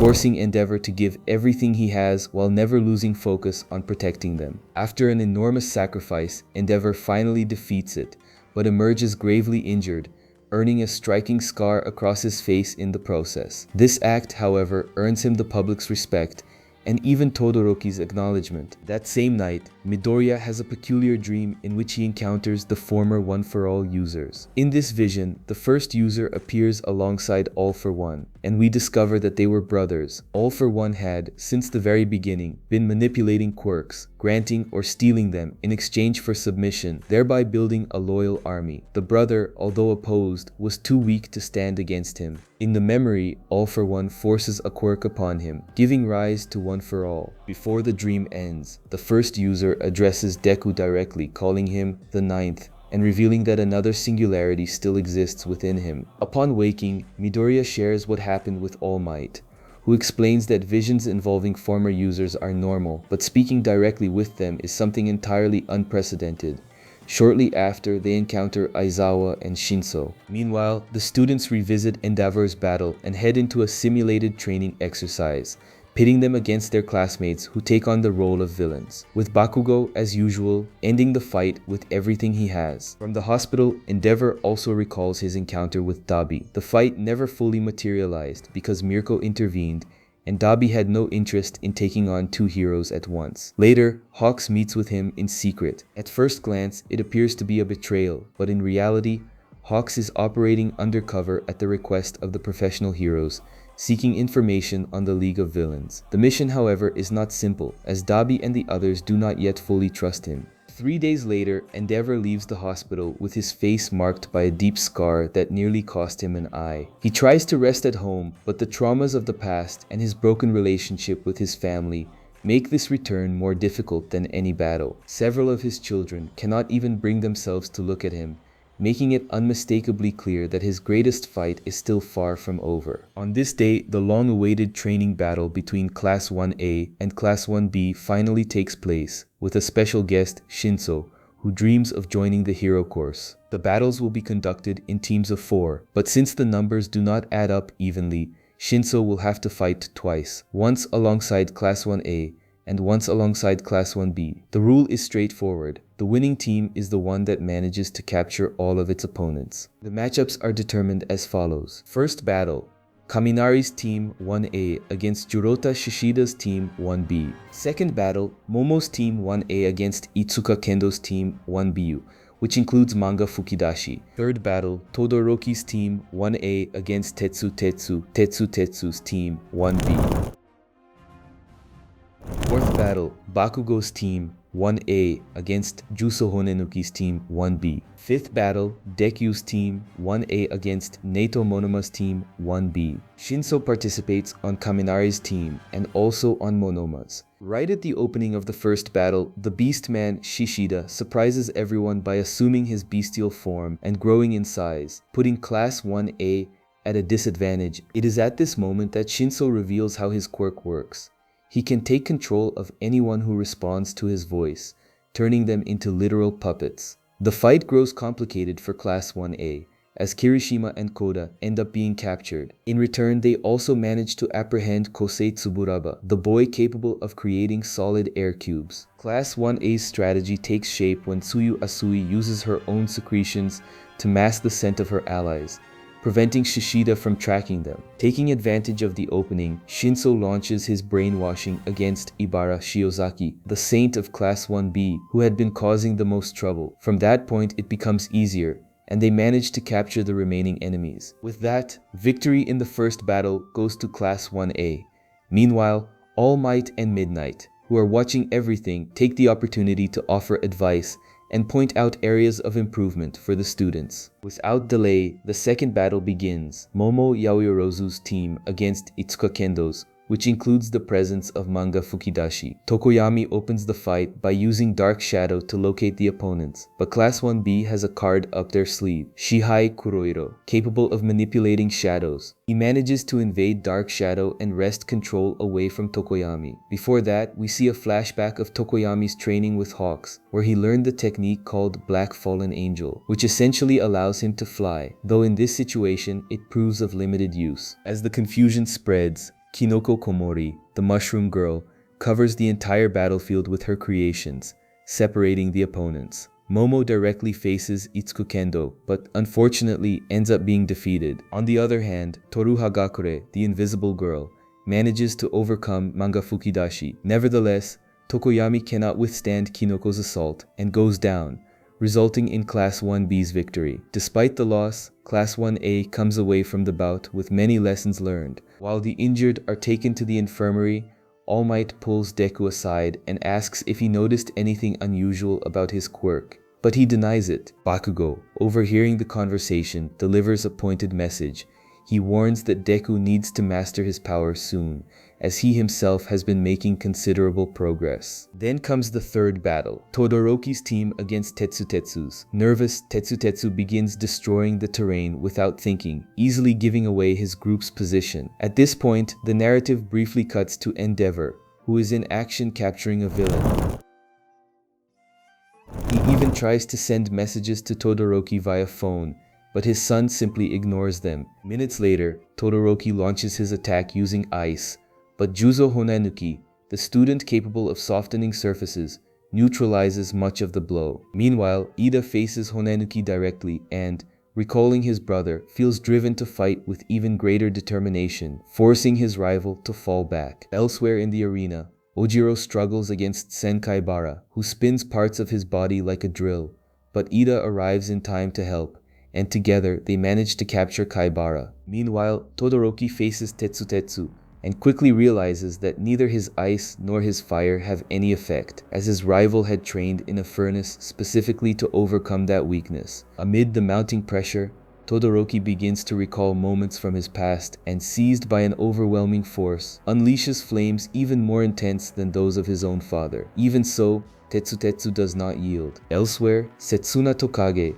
the girl who can split her body into pieces, attempts to catch Shoji off guard, but Ojiro steps in and both end up being captured. At the climax of the battle, Todoroki prepares a new attack to finish Tetsutetsu, but Onenuki intervenes, and the exchange results in both of them falling, knocking each other unconscious. Ida manages to capture Onenuki but ends up immobilized as well, eliminating himself from the fight. In the end, with all four combatants incapacitated, Todoroki, Tetsutetsu, Onenuki, and Aida, time runs out and the battle is declared a draw. In the infirmary, while the injured recover and lament the result, the penultimate bout begins, headlined by Bakugo. The start is difficult, but Bakugo demonstrates impressive growth. He assures his teammates that, if necessary, he will protect them, so long as they support him in return. With this new attitude and genuine teamwork, they secure a quick and efficient victory. Finally, the decisive battle begins. Deku's team versus Shinso's. Before it starts, we see All Might speaking with Gran Torino, who reveals that Nana Shimura, his former master, had also once had a dream involving the one-for-all users. The battle opens with Monoma provoking Deku, trying to knock him off balance. And it works. Consumed by anger, Deku loses control of an unfamiliar power. Black tendrils shoot from his hand, spreading uncontrollably. In a panic, he shouts for everyone to run, but the situation only worsens. Uraraka attempts to intervene and calm him down, to no avail. It is then that Shinso steps in, using his brainwashing to interrupt the surge. In this state, Deku returns to the same place as his previous dreams and encounters one of the former one-for-all users, who reveals the truth, that power was his original quirk, Black Whip. The user further explains that Deku will need to awaken the other 6 inherited quirks in order to finally achieve complete mastery of one for all. Back in the fight, Deku regains control. Monoma attempts to copy One for All but fails. Uraraka manages to capture him, and the battle continues with Deku facing Shinso directly. He tries to use Black Whip, but without control he ends up winning through sheer brute force. Thanks in part to Uraraka's intervention, the Class 1A team emerges victorious. In the end, Shinso proves his worth and passes the test, securing his spot in the hero course, whether in Class 1A or Class 1B. Later, Bakugo challenges Deku to a training session in an attempt to force him to release Black Whip again. However, Deku is unable to replicate the feat.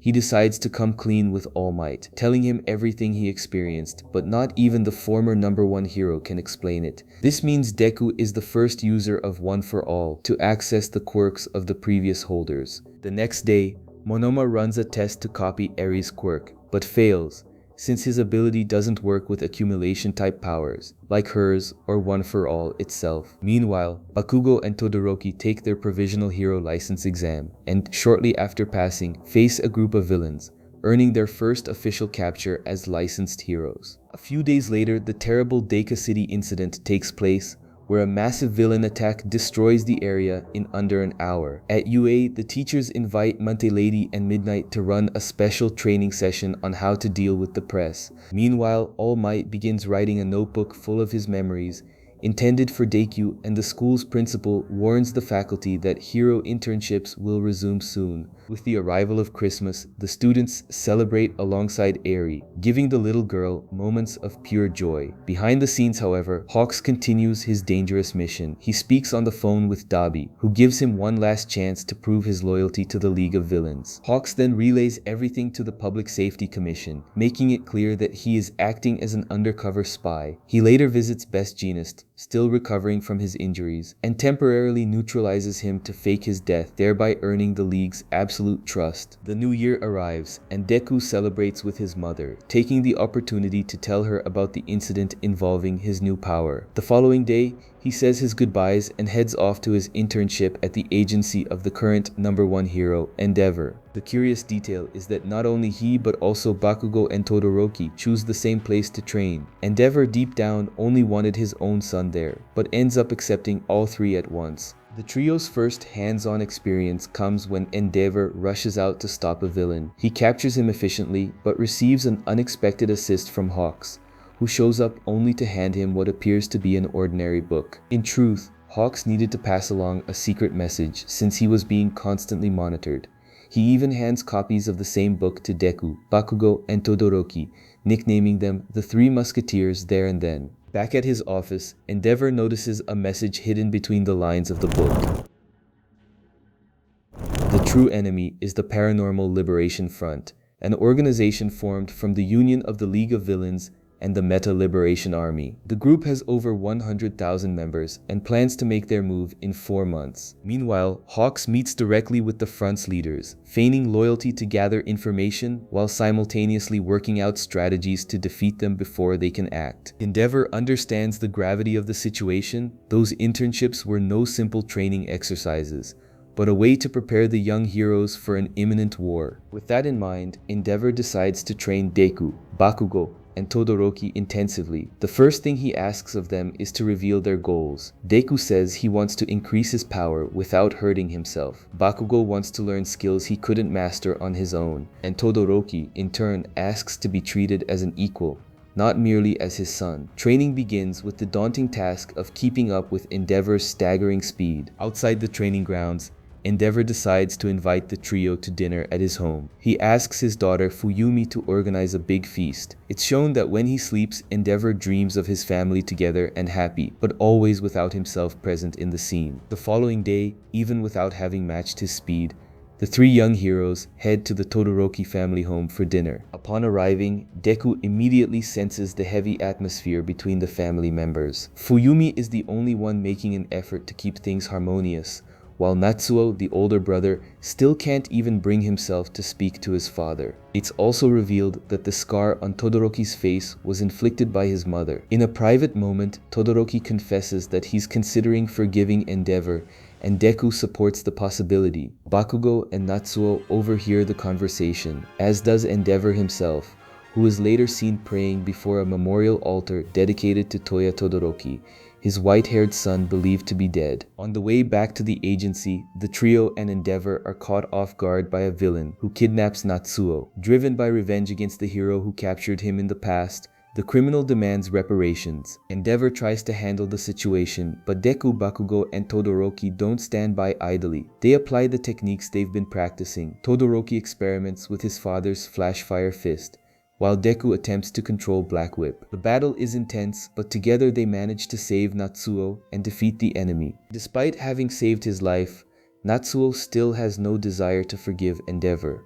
The hero, shaken, decides to keep his distance from the family so that everyone has time to heal, and also sends the 3 interns back to school. Back at UA, all of their classmates return from their respective internships. Uraraka shows up with some changes to her hero costume, and Deku is enthusiastic about continuing to try to master Black Whip. In parallel, Aizawa visits the prison where Kurogiri is being held. A suspicion arises that this shadow cloud may actually have been created from the body of his childhood friend, Oboro Shirakumo, who died back when they were still students.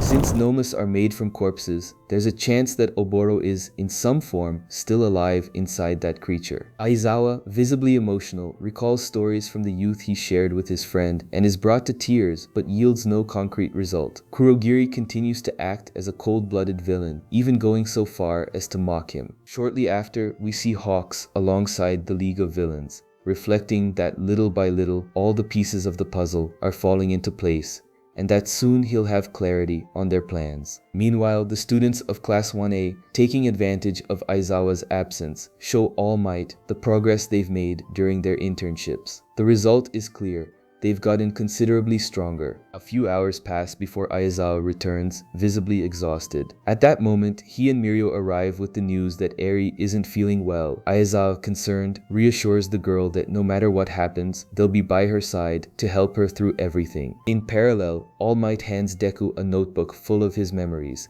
encouraging him to use it as a guide for improving One for All. It's at this moment that he reveals an important detail. The quirk of his own mentor, Nana Shimura, was float, and he suggests that Deku try to master it. Bakugo, overhearing the conversation, doesn't miss the chance to tease him, saying he can already float using his explosions and that for now, he's ahead of Deku. Time moves forward, and with the arrival of spring, it becomes clear that heroes have virtually disappeared from the streets. To understand why, the story flashes back several months. 2 months earlier, Tomura and the League's members had been summoned by Dr. Garaki, the scientist behind the creation of the Nomus and one of All for One's most devoted followers. The doctor tells Tomura he can help him reach a new level of power, but for that to happen, the entire team must first get stronger. The first task given to them is the subjugation of Gigantomachia, a colossal creature that only obeys direct orders from All for One and has yet to recognize Tomura as his successor. And so the League embarks on a true training arc, attempting countless times to subdue the beast, with no initial success. In the middle of these attempts, Rey Destro appears, leader of the Meta Liberation Army, who commands an enormous army of followers. Rather than proposing an alliance, he makes clear his desire to wipe out the League once and for all, and challenges them to battle. Tomura accepts,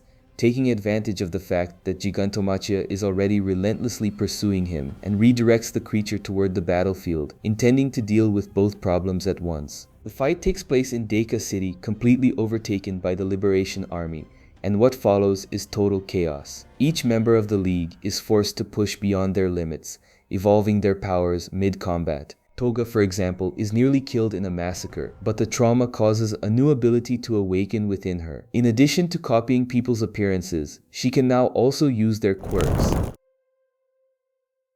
Dabi, for his part, intensifies his blue flames, going up against an adversary who specializes in ice. Twice, meanwhile, finally overcomes the trauma that had been holding him back and regains the ability to duplicate himself infinitely, essentially becoming an army unto himself. At the same time, Tomura takes an extreme measure to protect his companions. He expands the reach of his quirk, Decay, and goes head-to-head against Rey Destro. The battle proves far harder than expected, as Rey Destro's power, called Stress, allows him to multiply his strength proportionally to how much pressure and tension he's feeling. The more stressed he becomes, the more powerful he gets. At first, Tomura is clearly dominated, but gradually finds strength in his most defining memories, reinforcing his determination and solidifying his path as All for One's true successor. It is at this point that we learn his true origin. Tomura, whose real name is Tenko Shimura, was just an ordinary boy, raised in what appeared to be a normal home. He lived with his grandparents, had a caring sister, and was deeply loved by his mother. The trouble started when Tenko revealed his desire to become a hero. His father, however, reacted aggressively and forbade him from ever dreaming of it.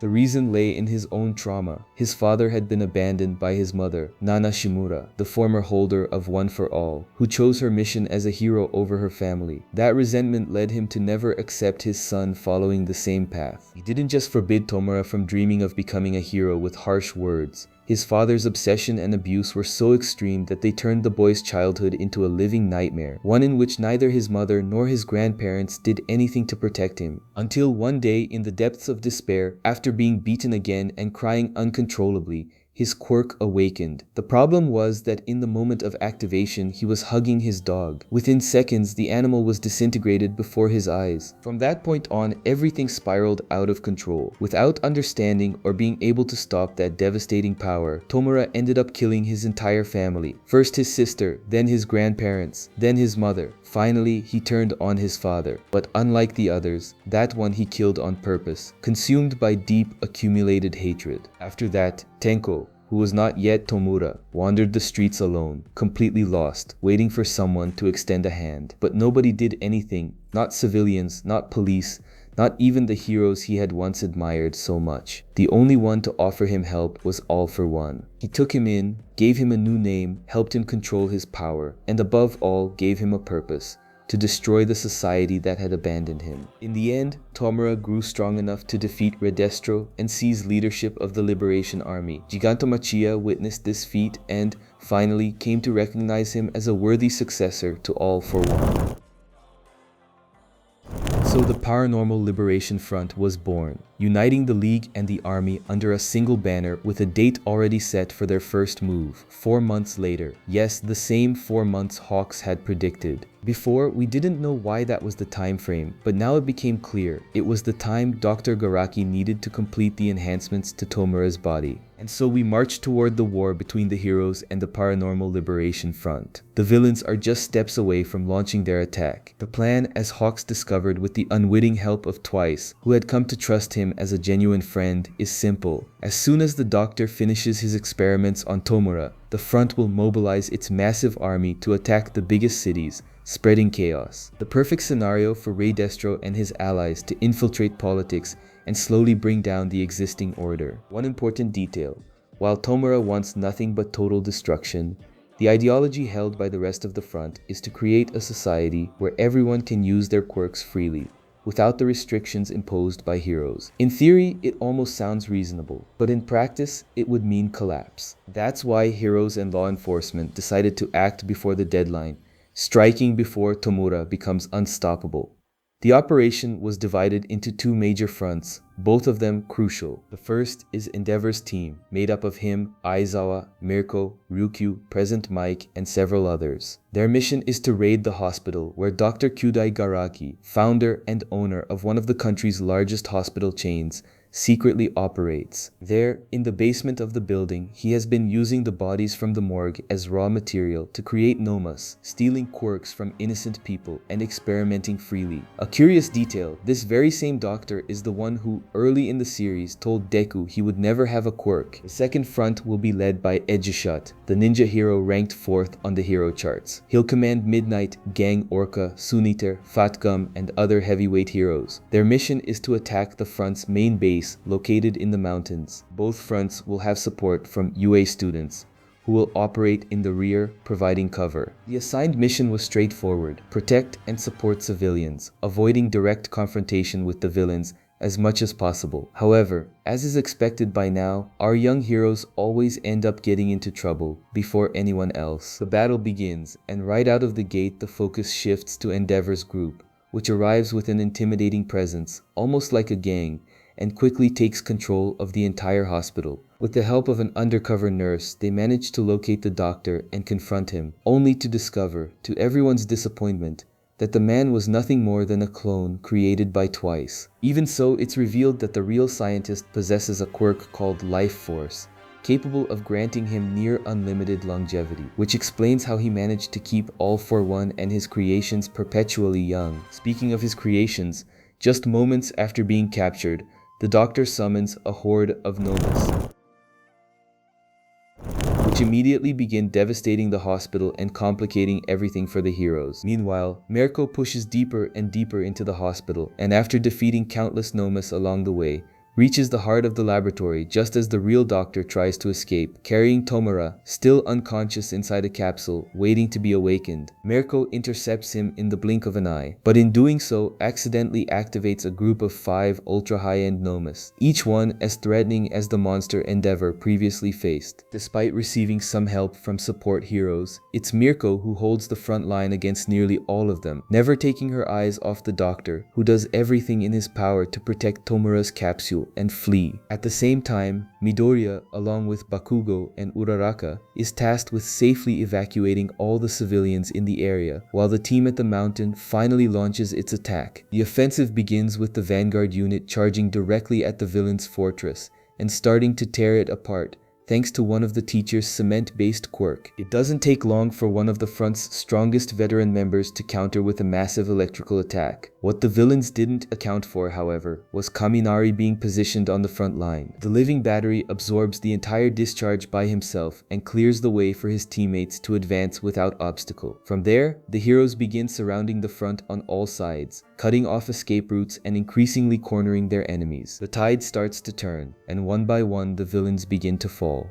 When the leaders realize the danger, they prepare to step in. This is the moment Hawks corners Twice and reveals that all this time he has been acting as a spy. For Twice, the news hits like a knife to the chest. Hawks was the only one he had fully trusted, and realizing that, without meaning to, he had made the entire hero's assault possible, makes him feel like absolute garbage. Hawks, for his part, tries to resolve things as peacefully as he can. He knows full well that Twice is one of the League's most dangerous members, but he also recognizes the villain's gentle and kind side, believing there was still a chance for redemption. Even so, the pain of betrayal and the guilt of having put his friends in danger consumed Twice. This ultimately leads the two of them into a direct fight, in which Hawks holds a clear advantage, coming dangerously close to killing him. At that instant, Dabi appears and joins the fight, burning away several of Hawks' feathers to protect his ally. The confrontation heats up, and already severely weakened, Twice pulls back slightly, and gathering his last ounce of strength, creates copies of himself to save Toga and Mr. C, compressed from certain death. Thanks to that effort, his friends manage to escape, but shortly after, the clones begin to dissolve on their own. Before disappearing entirely, Twice says goodbye to his companions, and even acknowledging that his life was full of failures, feels that he was lucky, because in his final moments, he was able to be beside the people he loved and trusted most. And so he dies. What an agonizing scene. Twice will always be remembered as the villain who showed more humanity than many heroes. Meanwhile, Tokoyami pushes forward to clear a path to the Liberation Front's main hall. And it's worth noting, his power is deeply impressive, since his Dark Shadow is able to hold its own against Red Estro himself, who, as we know, is far from a weak opponent. During the fight, Tokoyami catches sight of Gigantomachia, but the giant remains motionless, waiting only for direct orders from Tomura. Twice's death leaves the entire League seething with rage, and this is reflected most sharply in Dabi, who becomes even more aggressive and comes for Hawks without mercy, calling him by his real name, Keigo Takami, information that had been secret until now, and humiliating him for being unworthy of being called a hero. At this point, we get a clearer picture of Dabi's true objectives. He has never shown loyalty to Tomura's ideals, but remains devoted to Stain's philosophy, eliminating every corrupt hero in the world, starting with Hawks, whom he attempts to kill. But at the last second, Tokoyami appears to save his mentor, snatching him up and making a hasty escape. Carrying Hawks on his back, he manages to get away, but discovers that all of the villain's maneuvering was nothing more than a distraction to buy time until Tomura's awakening. This revelation shocks everyone, since theoretically Tomura wasn't supposed to wake up for another month. Even so, the team of heroes, Endeavor, Aizawa, Gran Torino, and others, arrives at the laboratory and joins Mirko to definitively defeat the remaining Nomos. Even injured, Mirko shows why she's called a beast. She charges without hesitation until she reaches the doctor, who was holding Tomura's body, and with a single devastating kick, destroys the capsule, interrupting the process. It becomes clear in this moment what was truly at stake. The experiment wasn't just meant to strengthen Tomura, but to grant him a copy of All for One. Fortunately, the heroes arrived in time to prevent him from transforming into a monster only All Might could face. But the relief is short-lived. A small spark causes Tomura to awaken, immediately unleashing a power capable of sweeping everything around him. In an instant, he activates decay and disintegrates everything in his vicinity, beginning by eliminating the hero watching over him. Within a minute, the technique spreads, consuming the hospital, several heroes, and even the city itself, reducing everything to dust. Despite all efforts, very few civilians are saved. Most end up perishing, and the situation descends into total collapse. Tomura's next move is to activate Gigantomachia, bringing the giant onto the battlefield. The chaos intensifies even further. Toga loses control, Dabi sets everything ablaze, and with the colossal creature now present, the villains begin to dominate the war. Tomura intends to join the fight, but a voice in his head, All for One's, interrupts him, ordering him to set everything aside and focus on the true objective, seizing One for All. Endeavor attempts to block his movement and faces him head-on, but none of his attacks have any effect. Tomura now possesses all of All for One's abilities, regeneration, super strength, and much more. Over the radio, Endeavor warns that the villain is after One for All, information that leaves everyone reeling. But for Midoriya, it's crystal clear. Tomura is heading straight for him. Knowing the danger he represents, our protagonist decides to pull away, drawing the threat away from the civilians and his friends. Bakugo and Todoroki, however, refuse to let him go alone, accompanying him in this deadly sprint. Meanwhile, Endeavor, Gran Torino, Aizawa, and the rest unite to try to stop Tomura, but no effort seems sufficient. When Aizawa finally uses his erasure quirk to nullify Tomura's abilities, it becomes apparent that the villain's raw physical strength has already reached a level that directly rivals All Might's at his peak. To make matters worse, Tomura releases an army of Nomis, expanding the destruction and forcing the heroes, who were meant to reinforce the front line, to split their attention fighting the creatures. Aware that Aizawa represents an insurmountable barrier, Tomura decides to eliminate him once and for all. He launches a devastating attack against the teacher, who was already bracing to respond.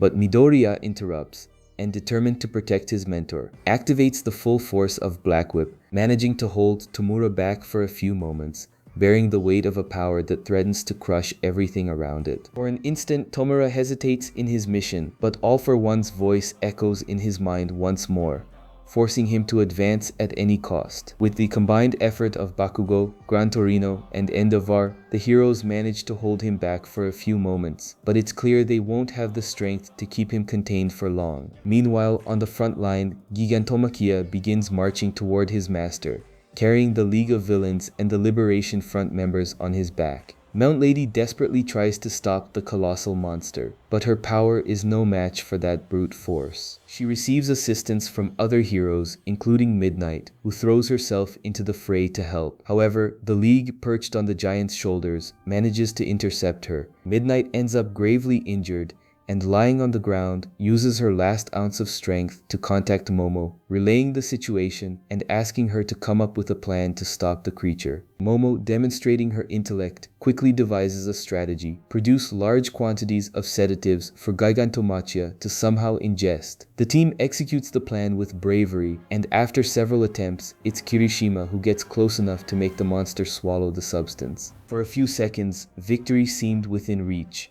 But just as he was about to topple, Gigantomachia reveals a new stage of his power, becoming even larger, more resistant, and absurdly destructive. Against all odds, he continues his relentless march,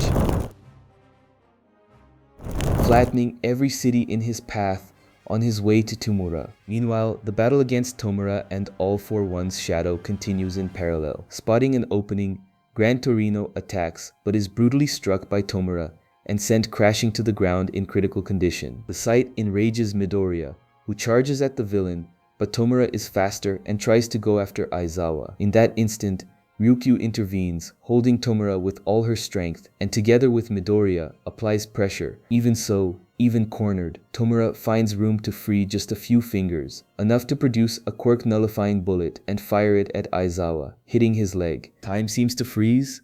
Tomura smiles with satisfaction. Midoriya screams in fury. Bakugo calls out for his teacher, and Aizawa, fully aware of how essential his presence is, makes the most brutal decision. In the blink of an eye, he severs his own leg with a knife, trying to prevent the drug from spreading through his body. Despite the courage, he cannot stop himself from blinking for a brief instant, a moment Tomura exploits to reactivate decay and strike directly at him, destroying one of his eyes. Todoroki arrives in the last second to prevent the situation from worsening, but Aizawa is left gravely weakened, struggling to keep his quirk active through the searing pain of having lost a leg and an eye. Faced with this scene, Midoriya unleashes his fury as never before, channeling all of his gifts simultaneously to attack Tomura while protecting his companions. Despite the apparent balance of the fight, it soon becomes clear that Tomura is no longer the invincible being from the start. Just like Midoriya, his body is not yet ready to sustain All for One at 100%, and the effects of forcing the incomplete procedure are beginning to show. Seeing this opportunity, Midoriya goes all in, while Bakugo, Endeavor, and Todoroki combine their strengths to provide support. The trio takes advantage of the distraction Midoriya creates, and in a final move, Endeavor delivers his maximum technique, incinerating Tomura from head to toe. Victory seemed within reach, but as has become a pattern in this war, it was only an illusion. Suddenly, Tomura's consciousness fades, and the one who takes control of his body is All for One himself. In a single devastating attack, he gravely injures Endeavor, and without hesitation, charges directly at Midoriya. Unable to react in time, our protagonist would have been the next to fall, but Bakugo, in an impulsive act, shoves him out of the attack's path and takes the full impact himself. Gravely injured, Bakugo reflects in his final thoughts on why he acted the way he did. The answer comes clearly, because, despite everything, he already recognizes Midoriya as his friend and as the true worthy heir to One for All. Midoriya is consumed by uncontrollable fury, losing complete command of himself. It's in this moment that All for One seizes the opening to touch him and attempt to steal his power once and for all. However, with the support of the previous users of One for All, he manages to escape unharmed. This confrontation, though, opens his eyes to a cruel truth. Nothing that had been happening was Tomura's choice. He had been manipulated and unjustly controlled by All for One all this time. The battle in the end ends in a draw. Bakugo, Endeavor, and the protagonist himself are left gravely injured, with only Todoroki still in any condition to remain standing. At this point, reinforcements arrive on the scene. Tenya, Ida, and Nejire show up to provide support. But the situation deteriorates further when Gigantomachia appears alongside the League of Villains, carrying Tomura's devastated body, handed over by All for One directly to the Colossus, who had been awaiting orders. It's at this instant that all attention turns to Dabi, who makes a devastating revelation. His real name is Toya Todoroki, the son everyone believed to be dead. To make things worse, the media is hijacked by a member of the front, broadcasting a recording of Dabi on a national scale. In the video, he exposes the dark truth about his family and, inspired by Stain's words, launches a scathing accusation. Heroes, regarded as symbols of justice, are often just as corrupt, if not more so, than the villains themselves. The recording deepens the story we already knew. Obsessed with the idea of creating a successor capable of surpassing All Might, Endeavor forced a marriage with a woman who possessed an ice-type quirk, hoping to produce a child who would inherit both abilities. The firstborn of that marriage was Toya, who showed extraordinary power and dedicated himself intensely to please his father. However, Shoto's birth changed everything. Toya came to be viewed as a failure, but unlike his siblings, he refused to give up. His obsession grew, and with it a desire for revenge against Endeavor. Faking his own death, he reinvented himself as Dabi, and was now publicly exposing the cruel past of his family. In the video, Dabi also reveals dark secrets about other heroes, including Hawks, showing footage of him killing twice in cold blood while the villain was crying and completely defenseless. That single clip destroyed the reputations of two of the most popular heroes of the current era. Dabi then advances to confront Endeavor, but the hero, in shock from the revelation, stands frozen, unable to react. When it seemed like the confrontation between father and son was inevitable, unexpected but very welcome reinforcements arrive. Best Genist, ranked third among the heroes, and Mirio, who has regained his abilities thanks to Ares' power. From this point on, the battlefield descends into chaos. Endeavor wages an exhausting fight against Gigantomachia, nearly reaching his limit. Dabi takes on Todoroki and leaves him gravely injured. The heroes continue battling the Nomus, while the League's members resist capture. In a final desperate attempt to turn the tide, Spinner and Mr. Compress manage to awaken Tomura. The problem is that what stands before them is no longer their friend, but All For One, who has fully taken over the disciple's body. Aware of his new condition, All For One decides to pull back,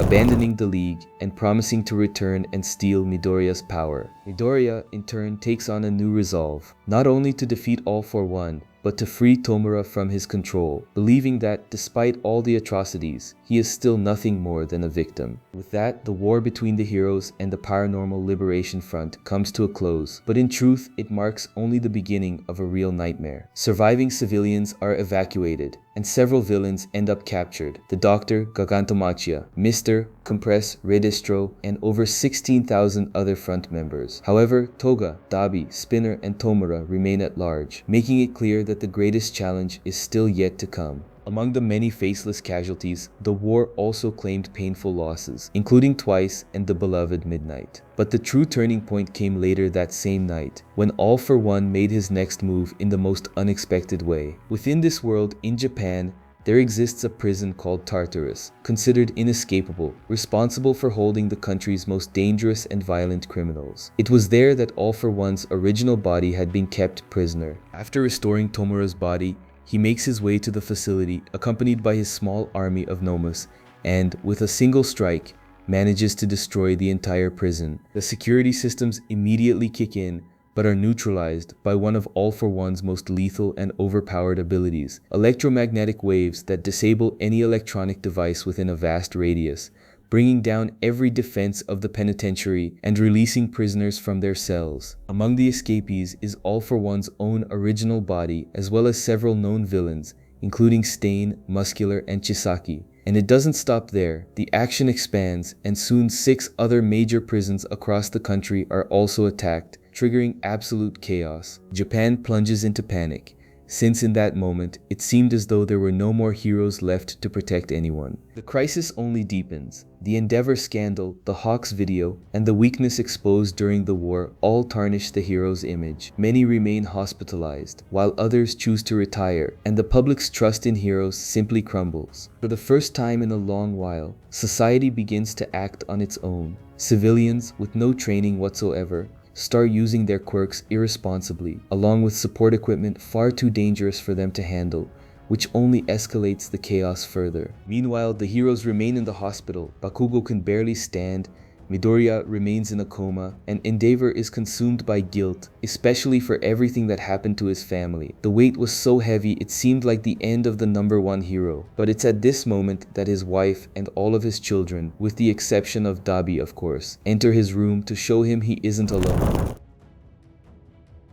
Despite having been one of the worst fathers in anime history, his family chooses to support him. His wife, in particular, acknowledges her own mistakes, admitting that she too failed as a mother. She couldn't contain Dabi's destructive impulses when he was still a child, kept her distance even as she watched the family suffer, and didn't have the strength to confront Endeavor when she should have. Through some flashbacks, we also see that despite his obsession, Endeavor had his limits. When Dabi's powers manifested, it became clear that his flames were even more intense than his father's, which led Endeavor to begin training him from an early age, instilling in the boy the mission of surpassing all might. Dabi, delighted to finally have his father's attention, embraced the idea. However, there was a serious problem. Unlike Endeavor, his body was not resistant to fire. He was extremely vulnerable, and doctors were categorical. The boy would need to stop training. Even frustrated, Endeavor decided to prioritize his son's safety and told him he would have to quit. Sometime later, Shoto was born, bringing relief to his father.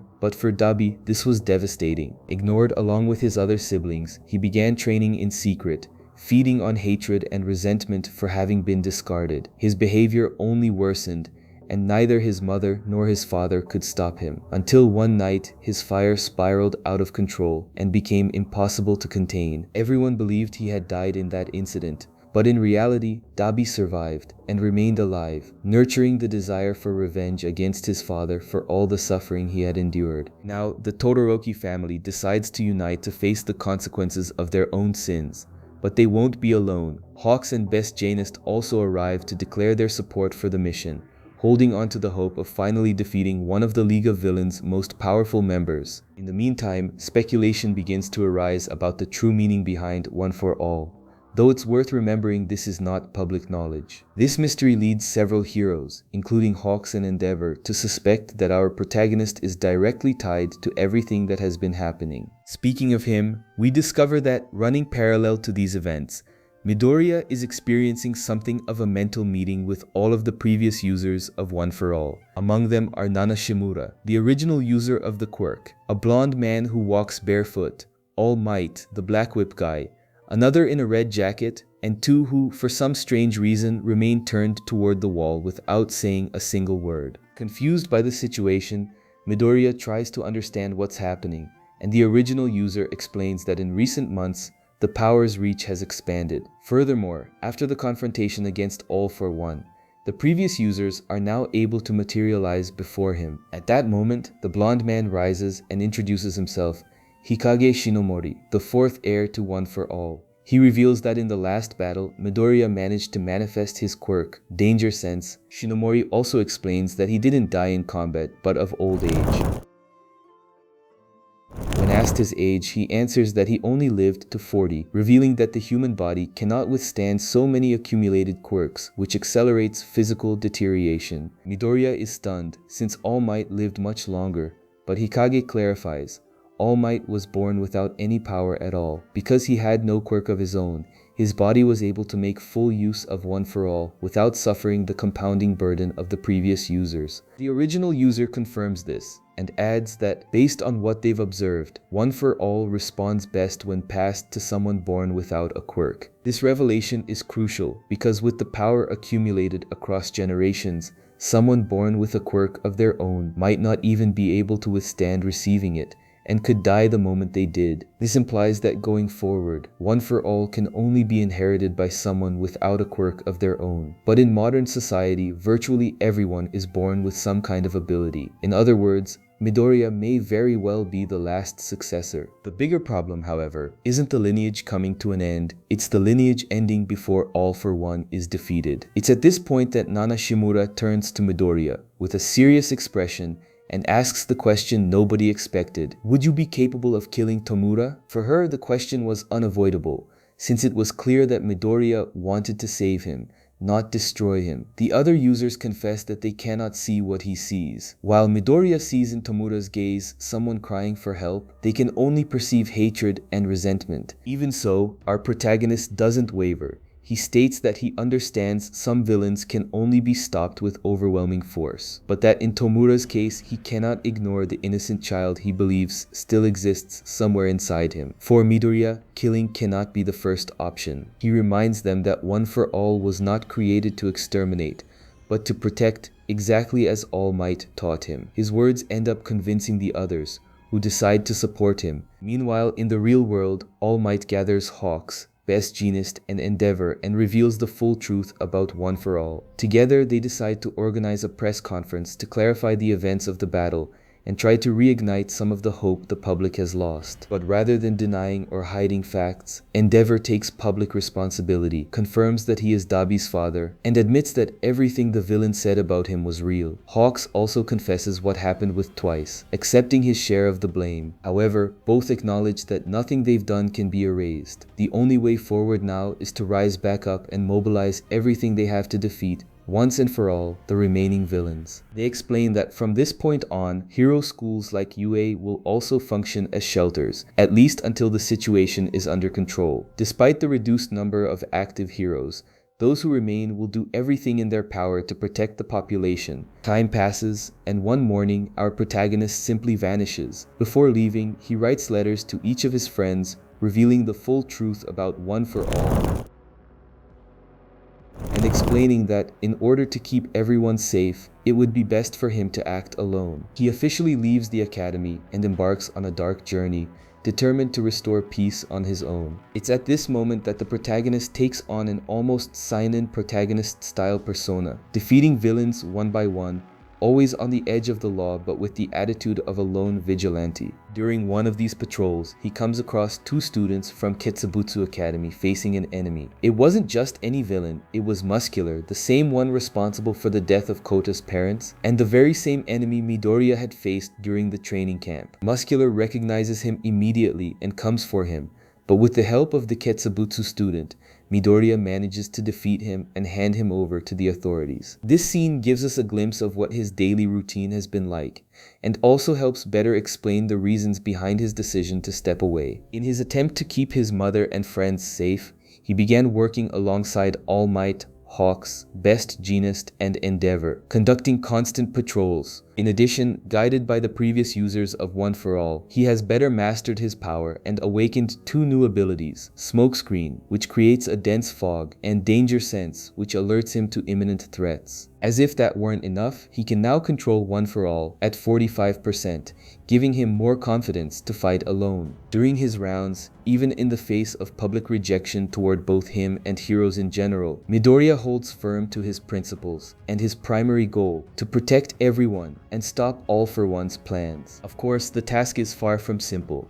To achieve that goal, it's also necessary to prevent All for One from completing his full fusion with Tomura's body. Although he can currently control it for much of the time, the process was interrupted, which allows Tomura to retain a certain degree of autonomy, something All for One does not want. His intention is to use Tomura's body as a permanent vessel, return even more powerful, and ultimately steal One for All. While continuing his patrols, Midoriya is ambushed by a mysterious woman working directly for All for One, whose mission is to capture him. Her name is Kaina Tsutsumi, better known by her alias Lady Nagant. Her power allows her to transform her right arm into a rifle and produce bullets from the fibers of her own hair. Midoriya recognizes her immediately. Lady Nagant was once considered one of Japan's greatest heroes, the very best in long-range combat. However, despite her brilliant career, she ended up in prison after allegedly murdering a fellow hero. Only recently, after being freed from Tartarus by All for One, did she resurface. As part of their deal, she also received a new quirk, the ability to walk through the air. Lady Nagant begins firing at Midoriya from multiple points across the city, but even with her lethal precision, he manages to dodge and reach her for a close-range confrontation. He then asks why she chose to side with All for One. In response, she reveals her exhaustion with the hypocrisy of hero society and shares a bit of her story from before she was imprisoned. Lady Nagant wasn't just another average professional hero. She worked directly for the Public Safety Commission, an organization whose purpose was to eliminate villains before they even had the chance to act, thereby ensuring social stability and peace. Because of her quirk, she was assigned as the institution's sniper used to secretly eliminate various targets. But this type of mission began taking a deep toll on her. To the world, she appeared to be an exemplary hero, but in reality her function was to take lives, and many of the people she eliminated didn't even seem like criminals. That burden kept building until, at a certain point, the commission's president ordered her to eliminate two corrupt heroes who were exploiting the system. Nagant refused to carry out the order, and in response the president threatened her with a weapon. Emotionally broken and without fully realizing what she was doing, she ended up killing him. As a consequence, she was imprisoned in Tartarus. The real story, however, was suppressed by the commission itself, and the official version released to the public stated that she had murdered a fellow hero during an argument. This detail causes Midoriya to realize just how disillusioned he'd been until that moment. It isn't simply a matter of right and wrong, but an endless spectrum of nuance between the two extremes, and that completely changes the way he begins to see reality. Our protagonist attempts to open a dialogue with Nagant, but soon discovers she isn't alone. At her side is none other than Chisaki. However, as we saw at the end of the Shihasaikai arc, he no longer has his hands, which means he cannot use his quirk. He also shows no interest in revenge. His only desire is to find the former Shihasaikai boss, who was also his mentor, and beg for forgiveness for his betrayal. He shows no remorse for everything else he did, but somehow this particular pursuit seems genuine. In the end, Midoriya manages to convince Lady Nagin to step away from All for One and cooperate with them. However, as there is always a however, she ends up gravely injured as a consequence of breaking the deal she had with the villain. All for One had implanted a mechanism that caused her to explode like a grenade. The exact reason isn't revealed, but it's likely connected to one of his many powers. Despite this, Nagin survives, albeit badly wounded, and takes the opportunity to share a crucial piece of information. According to her, All for One plans to make his next move in 2 months. She also reveals that his hiding place could be somewhere in the Ganga Mountain Villa, but warns that she isn't the only one with the mission of capturing Midoriya, meaning that inevitably many more villains would cross his path. Faced with this revelation, Midoriya heads to the forest mentioned alongside a group of heroes, but they quickly discover it was all a trap, a message from All for One, that the real war was only just beginning. Even in the face of such a bleak scenario, the veteran heroes continue planning their next moves, while Midoriya remains determined, patrolling without rest and confronting any villain who crosses his path. Little by little, he gains a reputation as a mysterious figure of the streets, the nameless hero who never backs down from evil. This solitary rhythm continues for several weeks, until, in the middle of a fight against another villain, Midoriya is caught off guard by the arrival of Bakugo and the rest of Class 1A. They take over the fight against the enemy while simultaneously trying to convince their friend to return to the academy. They use every argument they can think of, even resorting to force, but Midoriya remains immovable, explaining that he only pulled away to protect them. If they stayed by his side, it would only be a matter of time before someone got hurt because of him, and that would be unforgivable to him. It seemed like nothing would change until Bakugo steps forward. Directly and honestly, he says he's sorry for everything he did. More than an apology, Bakugo declares that they can't leave Midoriya alone. The only way to win and to keep All Might's legacy alive is to fight side by side. That way,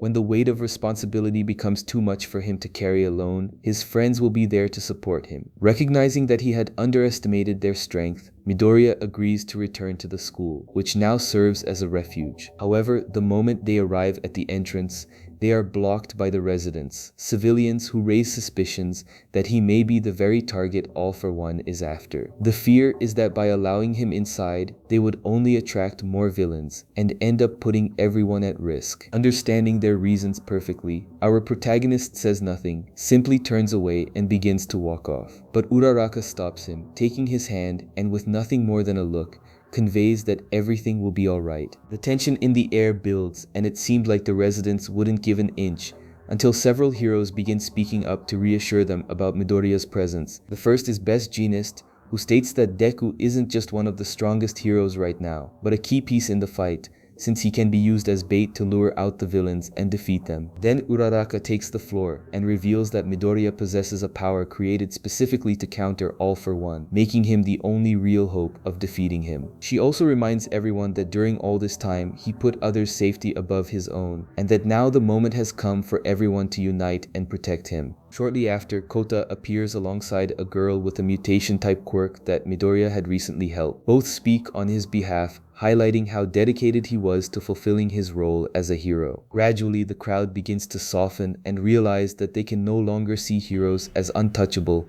perfect, or self-interested figures. Despite all the mistakes, tragedies, and even the ingratitude they faced, the heroes never stopped being out there, risking their lives to restore peace. The principal brings the discussion to a close, guaranteeing that new defense systems have been installed to reinforce protection against future attacks. He assures everyone that, even with Midoriya among them,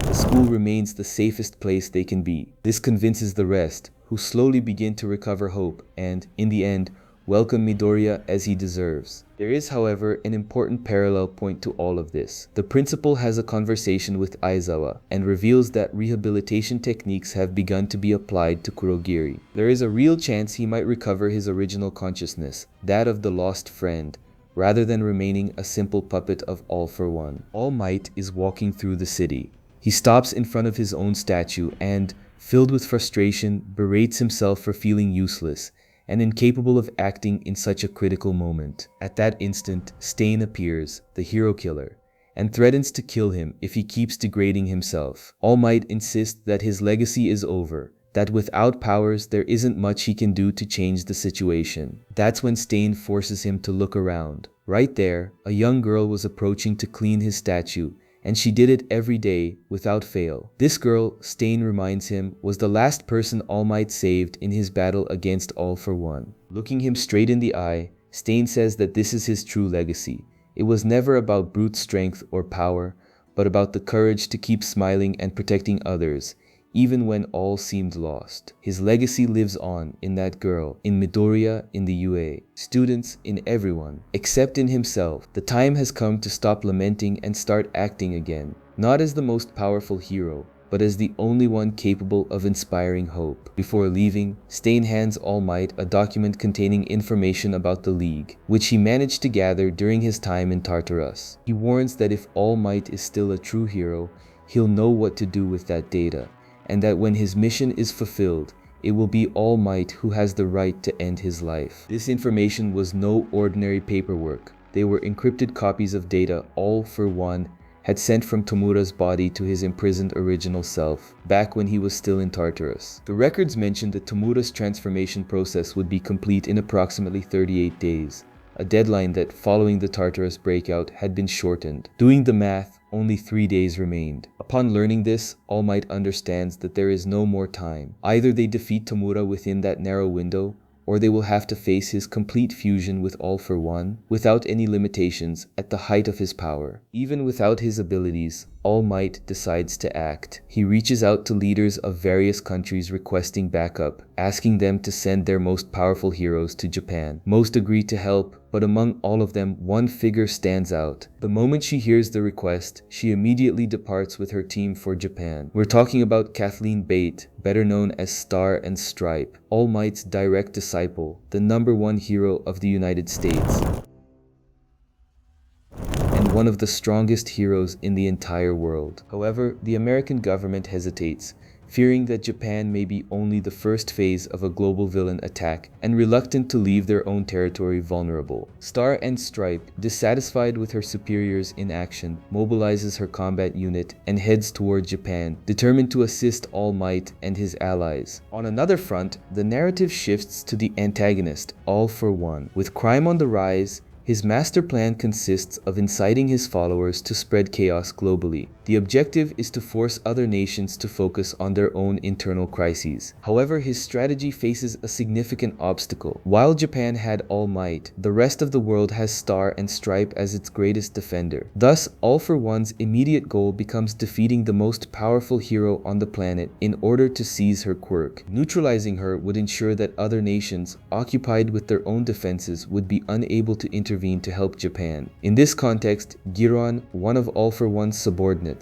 is tasked with supporting the attacks directed at UA. His influence over the remnants of the Meta Liberation Army, previously led by Redestro, represents a strategic reinforcement for the forces of evil. With news of Star and Stripe's arrival, the heroes Endeavor, Hawks, and Best Jeanist mobilize to intercept her and give her a proper welcome on Japanese soil. However, the group is caught off guard by the appearance of the greatest threat to the heroes, Tomura Shigaraki, who immediately launches an attack against the entire American Heroes squadron. Fortunately, the team was prepared for combat. It's revealed that Star and Stripe's quirk, called New Order, grants her the power to impose a new rule on her reality, allowing her to manipulate and assign new properties to herself and the environment around her. Using her ability, the hero generates a vacuum around Tomura, depriving him of oxygen. The maneuver, however, is not enough to defeat the villain, who swiftly retaliates, creating a serious obstacle for the squadron's advance. Tomura's resilience impresses Star and Stripe, but it doesn't shake her determination. A memory from her past fuels her will to fight. she had been saved by All Might during a violent villain attack during his visit to Japan, an event that marked her life forever. Motivated by that debt of gratitude, she pushes herself to defeat her idol's greatest adversary. Tomura, however, proves to be a formidable opponent. Amid an internal conflict about his own identity, whether he is still himself or merely a vessel for All for One, the villain manages to partially neutralize Star's quirk. He discovers its limitation. It's most effective against inanimate objects, rather than individuals with a powerful ego, or, in his case, conflicting personalities. Realizing the partial ineffectiveness of her power against Tomura, Star and Stripe adopts a new tactic, manipulating the atmosphere around her, compressing it to form colossal air fists. The strategy appears to put Tomura at a disadvantage.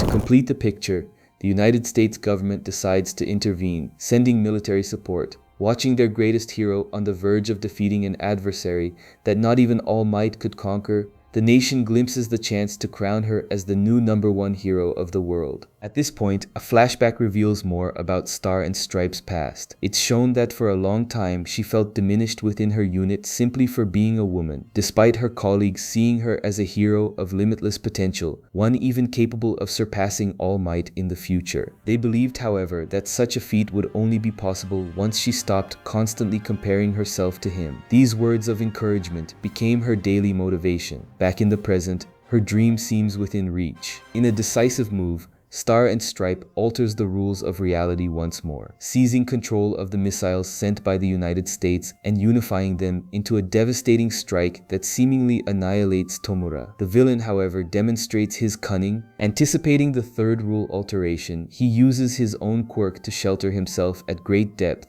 escaping the full impact of the attack. In the counterattack that follows, the American squadron is swiftly overwhelmed, opening the way for Tomura to steal Star and Stripe's quirk, and it appears she made the ultimate sacrifice to protect her companions. This outcome inflates Tomura's ego, whose primary objective has always been to steal One for All from Deku in order to obtain a perfect body, and from there take on the world's heroes. With Star and Stripe's defeat, All for One's grand plan seems close to fruition. Yet victory is not yet guaranteed. In her final act, the heroine implanted a last order within her quirk. New Order would turn against any other powers existing within its new host. Since Tomura's body houses countless stolen quirks, they begin to be annihilated internally by New Order. Faced with the rapid deterioration of his abilities, the only way out for the villain is to flee and find a new vessel for Star's quirk, the only way to halt the destructive process. In parallel, the American heroine, in her final moments, expresses gratitude to her squadron and for the encounter that defined her life, her meeting with All Might, her greatest inspiration. And so the journey of Star and Stripe comes to an end. The woman who aspired to one day surpass the symbol of peace. Tomura, in a desperate measure, manages to transfer New Order to a criminal named Kashiko. Immediately after the transfer, Tomura steals Kashiko's original quirk, causing his death and ridding himself of the self-destructive power, emerging victorious from the confrontation. The news of Star and Stripe's death reverberates across the world, generating fear in other nations and resulting in the suspension of reinforcements being sent to Japan. There is, however, a silver lining. The heroine's sacrifice left Tomura incapacitated for at least a week. This brief window of respite will be crucial for the heroes, who will use it to evacuate civilians and devise a strategy to neutralize the main threats: All for One, Tomura, Dabi, Toya Todoroki, Toga, and the remaining members of the Paranormal Liberation Front. Aware of the imminent decisive confrontation, Class 1A intensifies its training to sharpen their abilities. At the villain's hideout, Tomura is seen in a state of extreme weakness, having survived only by managing to rid himself of the destructive New Order quirk. It becomes evident that All for One shows no concern for the heroes, revealing his cunning. Beyond his main plan to capture Deku, he has implemented a contingency plan: the infiltration of a spy among the heroes themselves. Returning to UA, the Class 1A students use the time gained through Star and Stripe's sacrifice for intensive training. Each student refines their quirk, with Bakugo and Shoto Todoroki demonstrating remarkable progress. Despite the advances, a sense of uncertainty hangs over the group, which questions their real chances against All for One's army. The villain Master's physical absence since his battle with All Might deepens the mystery. Adding to this the fact that All for One can detect any quirk from vast distances, the mission of defeating him appears to be a Herculean task, bordering on the impossible. The plot shifts to a forest near UA, where the identity of the spy planted by All for One is finally revealed. It's Yuga Aoyama. He was the one who provided crucial information to the villains about the heroes' locations, explaining the surprise attacks in past events such as the forest training camp incident and the USJ attack. By sheer coincidence, Toru Hagakure, using her invisibility quirk, uncovers the truth. She also realizes that Yuga's betrayal wasn't motivated by malice, but by a pact his parents were forced into with All for One. Deku appears at that exact moment and is left stunned by the revelation. Faced with his classmate, who now knows his secret, Yuga openly confesses his guilt over the attacks their class suffered. The Aoyama family's story is then explored in more detail. His parents, coming from wealthy families, had a son who was unfortunately born unable to naturally develop a quirk of his own. Desperate to keep their son from being an outcast in hero society, they sought out All for One, who granted him a power. The incompatibility, however, caused Yuga chronic pain, which was alleviated by a special belt developed by his parents. Although he aspired to be a hero to help others, the debt to All for One condemned his family to serve him under threat of annihilation. It is in this context of coercion that Deku and Hagakure confront Yuga and his parents.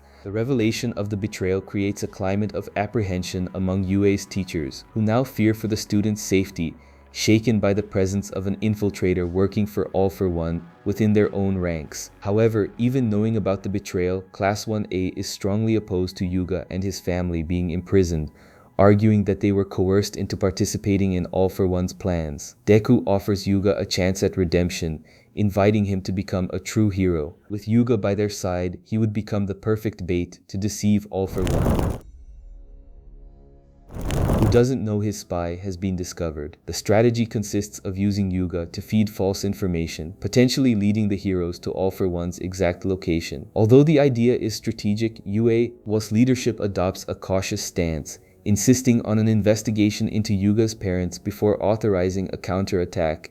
The situation shifts with Aizawa's intervention. He shows that he shares the same compassion as his students. Not only does he refuse to expel Yuga, but he also reveals that he has already devised a plan to deceive All for One. The success of the operation, however, depends entirely on Yuga's cooperation and his desire to break free from the villain's control. With the plan established, Deku and Tenya Ida seek out Mei Hatsume, who receives them in her usual eccentric manner. It's clear that Hatsume is completely oblivious to the outside crisis, absorbed in her work. The support department is operating at maximum capacity, with demand for repairs and new equipment having doubled due to the extensive damage suffered by UA's heroes. This workload overload explains her unawareness of current events. With her characteristic efficiency, she repairs Deku's and Tenya's equipment in record time. Equipped, the members of Class 1A mobilize to join the other active heroes across Japan. The priority mission is to evacuate as many civilians in danger as possible, clearing the field for the imminent confrontation against All for One and Tomura. The scene shifts to Hero Headquarters, where All Might lays out the final strategy for defeating All for One. The plan's cornerstone is the separation of All for One and Tomura, since a direct confrontation with both simultaneously would result in certain defeat. To make this separation possible, a team will be assigned to neutralize Dabi, Toya Todoroki, whose powerful blue flame quirk represents a significant obstacle. The surprise element of the operation is Yuga himself, whose involvement carries high risk but also great potential reward. Aizawa takes on the responsibility of supervising Yuga, knowing that his role is crucial to the success of the ploy against All for One. After a candid conversation, Aizawa recognizes in Yuga a genuine desire to protect his friends, which leads him to give him a second chance, assuring him that he won't abandon him. After this emotionally charged moment, the focus shifts to the villains. Toga is seen immersed in memories of her childhood, revealing a past of maladjustment and misunderstanding even within her own family. Similarly, Dabi revisits his past, recalling the long and tortuous journey that led him to seek revenge against his father, Endeavor. Meanwhile, Class 1A, together with other heroes, makes significant advances in battles against members of the Liberation Front. But, as expected, no information about All for One's whereabouts is discovered. All Might then appears to inform the class that they will once again be relocated outside of UA's campus. The decision comes as a surprise to both students and refugees.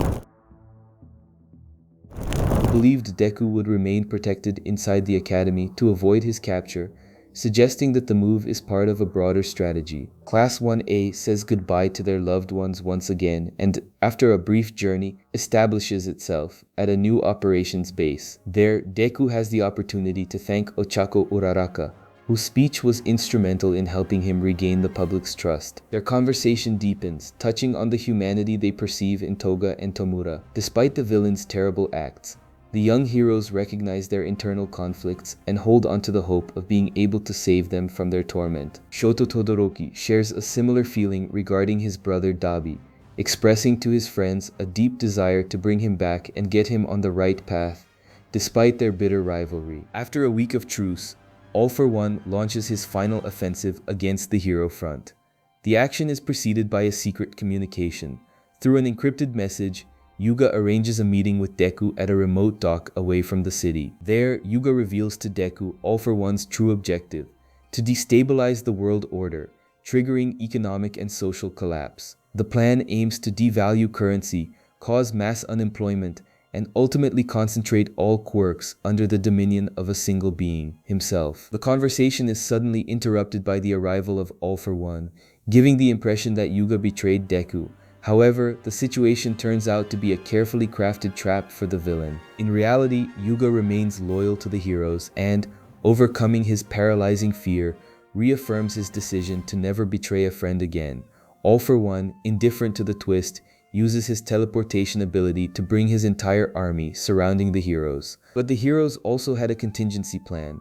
A flashback details Aizawa's strategy.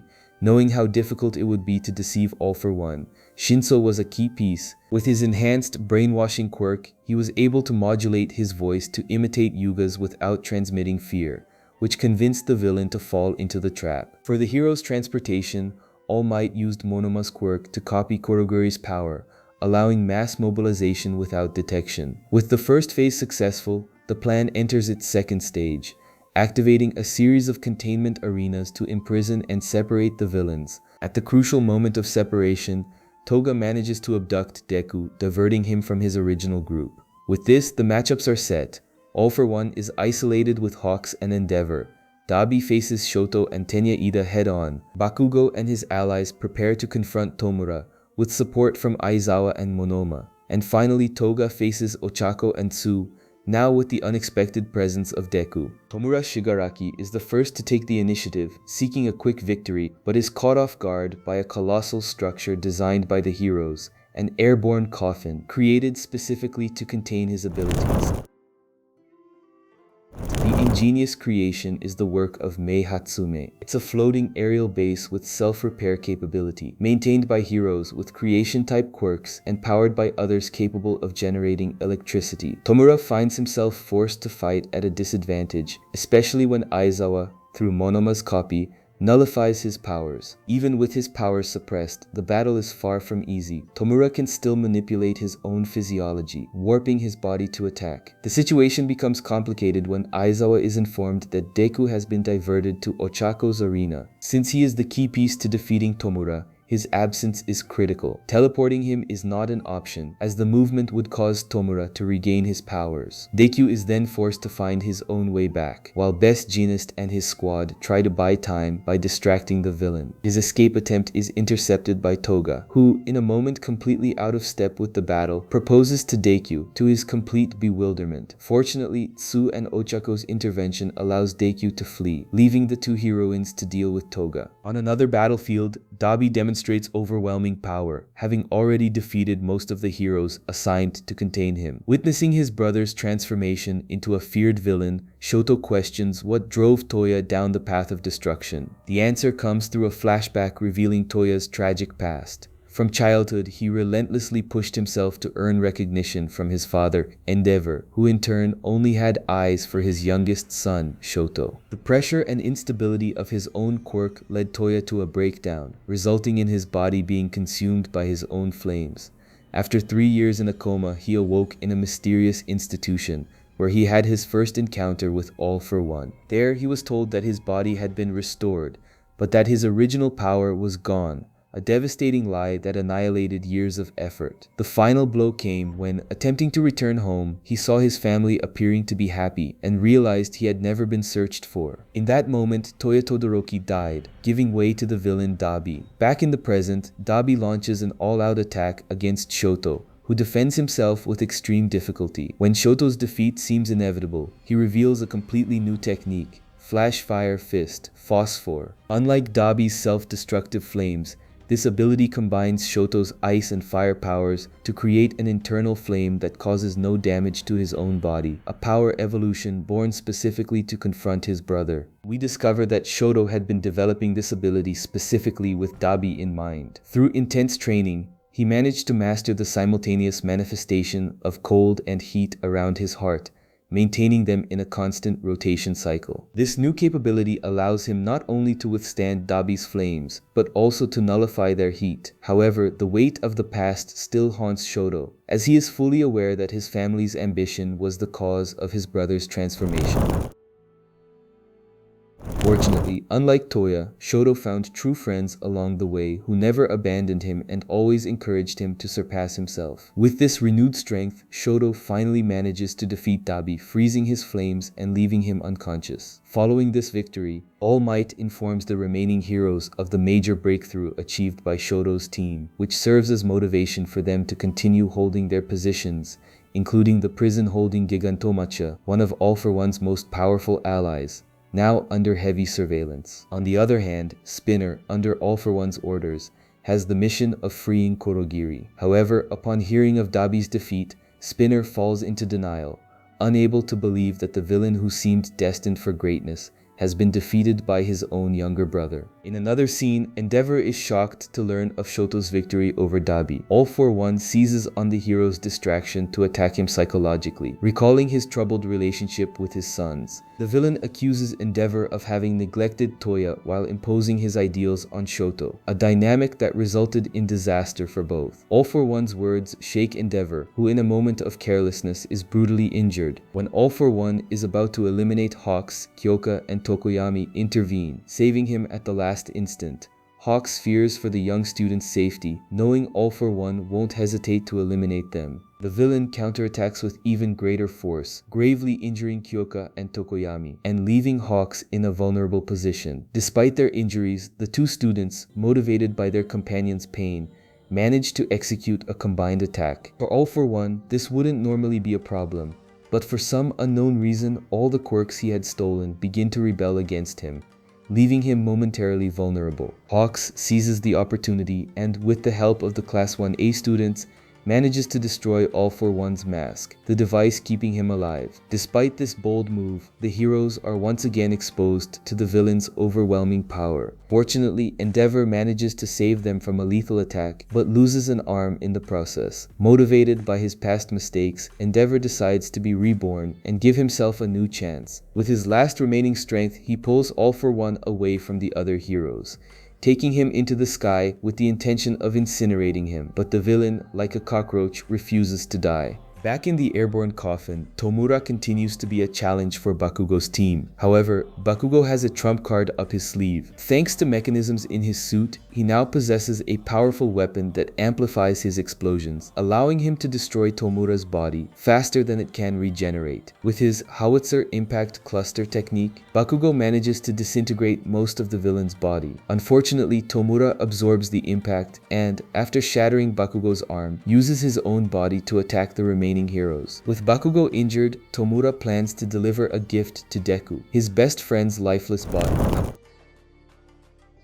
However, he is quickly intercepted by two of the big three, Neijire and Tsuneter. Their efforts are in vain, as Tomura manages to adapt his body to any circumstance, making himself virtually invincible. The situation changes with the arrival of Lemillion, who, with his permeation quirk, manages to phase through Tomura's defenses and save Bakugo. His new objective is to stop Tomura and prevent him from causing further damage. However, Tomura doesn't let himself be distracted and keeps his focus on ending Bakugo's life. Lemillion and Nejire do everything they can to stop him, while Tsunoda prepares his final strike from a distance. His ability, Vast Hybrid, consists of a single precise and lethal blow, but if it misses, it could kill his own companions. Fortunately, by remembering the important people in his life and the trust Lemillion places in him, Tsunoda manages to hit Tomura dead on. Unfortunately, the villain, as if a god, appears to have taken no damage whatsoever. In an unexpected turn, Bakugo resurfaces,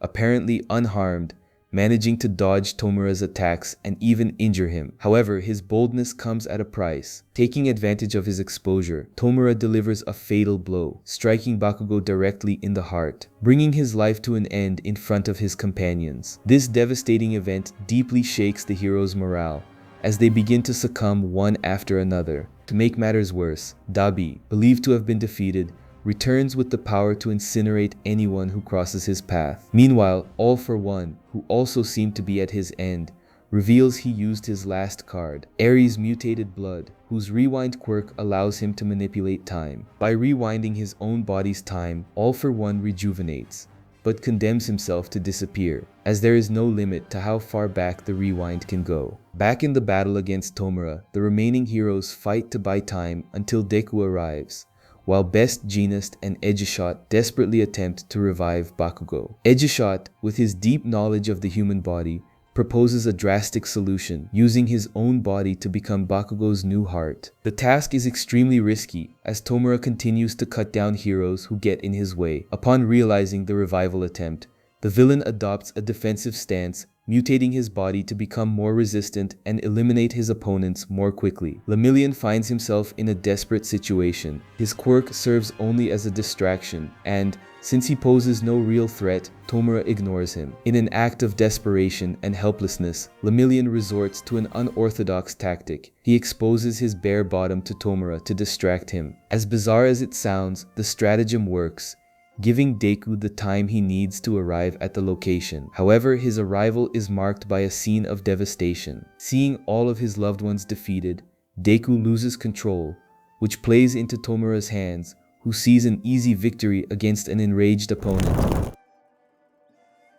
Fortunately, Lemillion manages to calm Deku down, reminding him that despite the desolate situation, the heroes will not surrender, just as All Might would have done. Lemillion also reveals that Tomura is mentally unstable, and that mentioning his real name and people from his past destabilizes him, suggesting that Tomura and All For One are still separate entities. With this new perspective, Deku begins his confrontation against Tomura, using the abilities of One For All's previous holders. By drawing on older, unpredictable quirks that Tomura doesn't anticipate, Deku manages to gain the upper hand momentarily. His mastery of One For All astounds everyone present, as he not only fully commands it, but also perfects his predecessor's quirks, breaking through their limits. Faced with Deku's willpower, Shigaraki seems to yield, but the battle is far from over. Frustrated by his failure to fully exploit the potential of his new body and his quirks, Tomura refuses to be defeated without first unleashing his full power. In parallel, at the prison where Kurogiri is being held, a horde of villains led by Spinner attempts to free him. Spinner has managed to gather a group of people whose heteromorphic quirks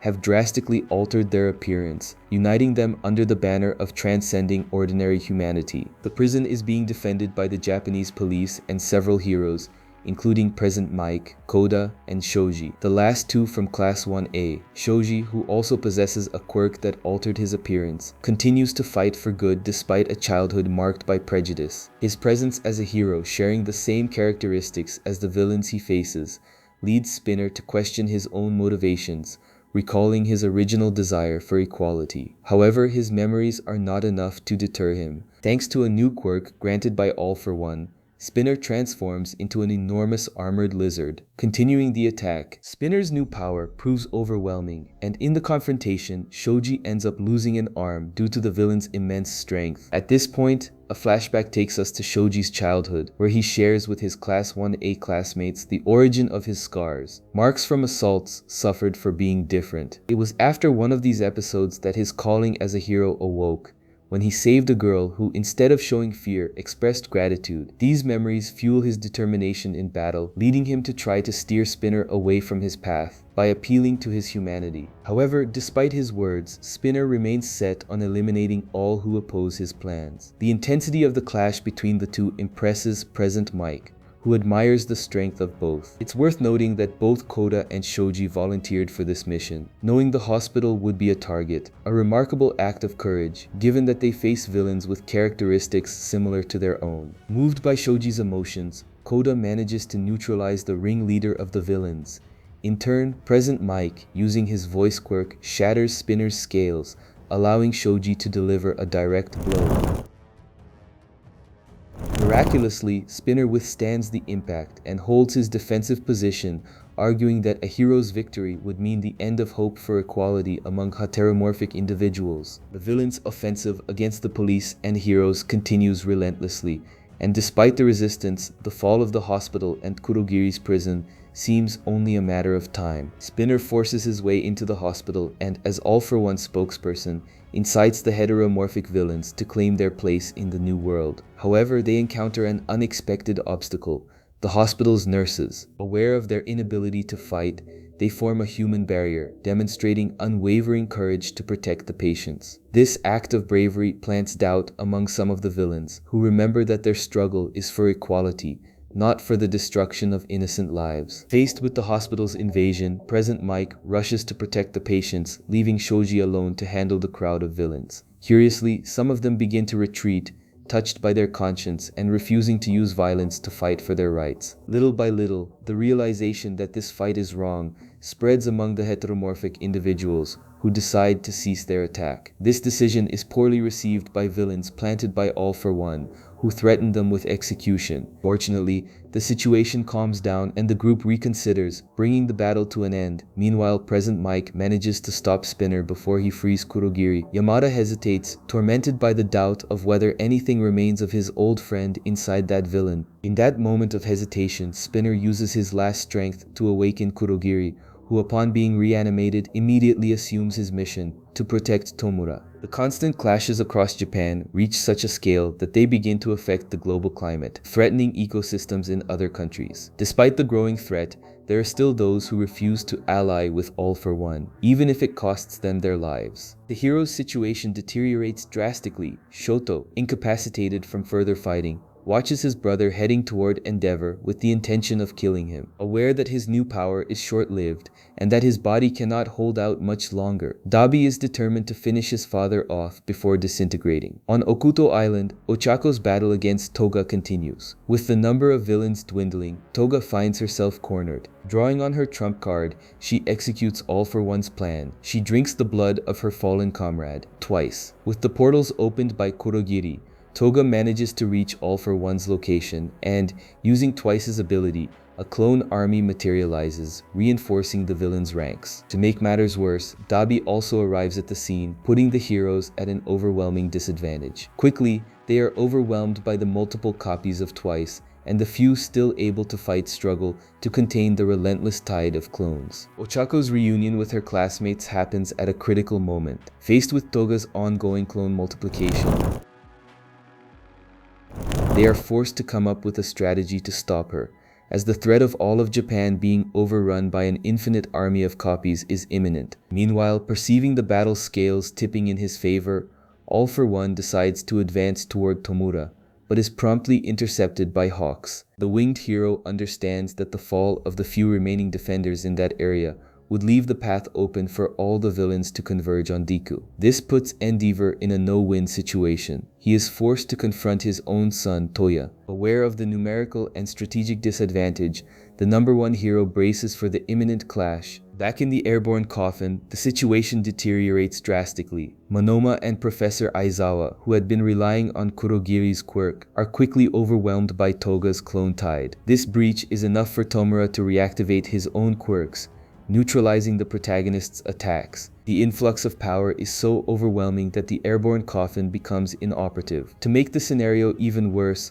All For One's tech team manages to hack the fortress's systems, deactivating its defenses and making any repair attempt by the heroes impossible. The fall of the massive structure becomes inevitable, threatening the lives of all the mechanics and heroes positioned below it. Helplessness takes hold of Deku, who begins to hyperventilate as he faces what appears to be absolute defeat. However, an unexpected turn arrives when the hacker team is intercepted by none other than La Brava, now allied with the Japanese police. Using her vast electronic and computer skills, she manages to neutralize All For One's cyber invasion. Even with the systems recovered, La Brava struggles to reactivate the fortress, and the airborne coffin continues to lose altitude, heading for a certain crash into the sea. It's at this moment of despair that Gentle, the former villain and La Brava's partner, appears. The redemption of the two is explained in a flashback.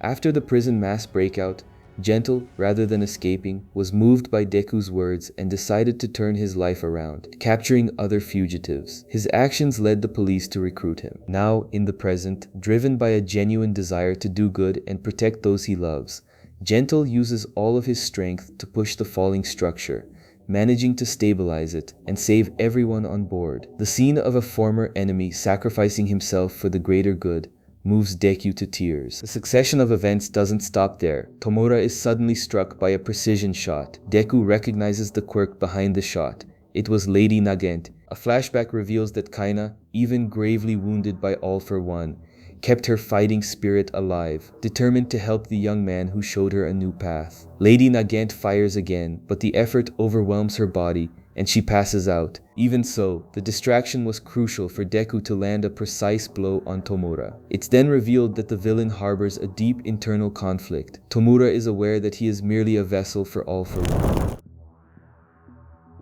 This awareness allowed him to preserve his original mind and body at the depths of the dominating psyche. With his amplified power, the liberation of Tomura from his master's shackles, and his search for vengeance, specifically the destruction of his own past, feels increasingly close. Meanwhile, Gentle continues to sustain the airborne coffin, but his strength fades. Surprisingly, a UA student encourages him, promising that his heroic deeds will be recorded for posterity. The idea of becoming a symbol inspires the former villain. With La Brava's help, the fortress finally stabilizes. This demonstration of unity and resilience among the heroes has an unexpected effect. Kurogiri's mind begins to fragment, allowing Oboro Shirakumo's consciousness to emerge. In a pure act of instinct, Oboro's personality saves his childhood friends, Yamada and Aizawa, from a fatal fall. Far from there, All For One, realizing there are no more heroes capable of stopping him, advances to take definitive control of Tomura's body. Hawks makes a desperate attempt to stop him, an act that nearly costs him his life. The intervention is thwarted, but the arrival of students from Shiketsu High School, Kamie, Seiji, and Inasa, offers a new obstacle. Surrounded once again, All For One decides to end the battle, combining all his quirks into a single massive attack that unleashes a wave of devastating energy across the entire field, repelling all heroes and gravely injuring Inasa. However, Inasa finds strength in the memory of his friends from UA,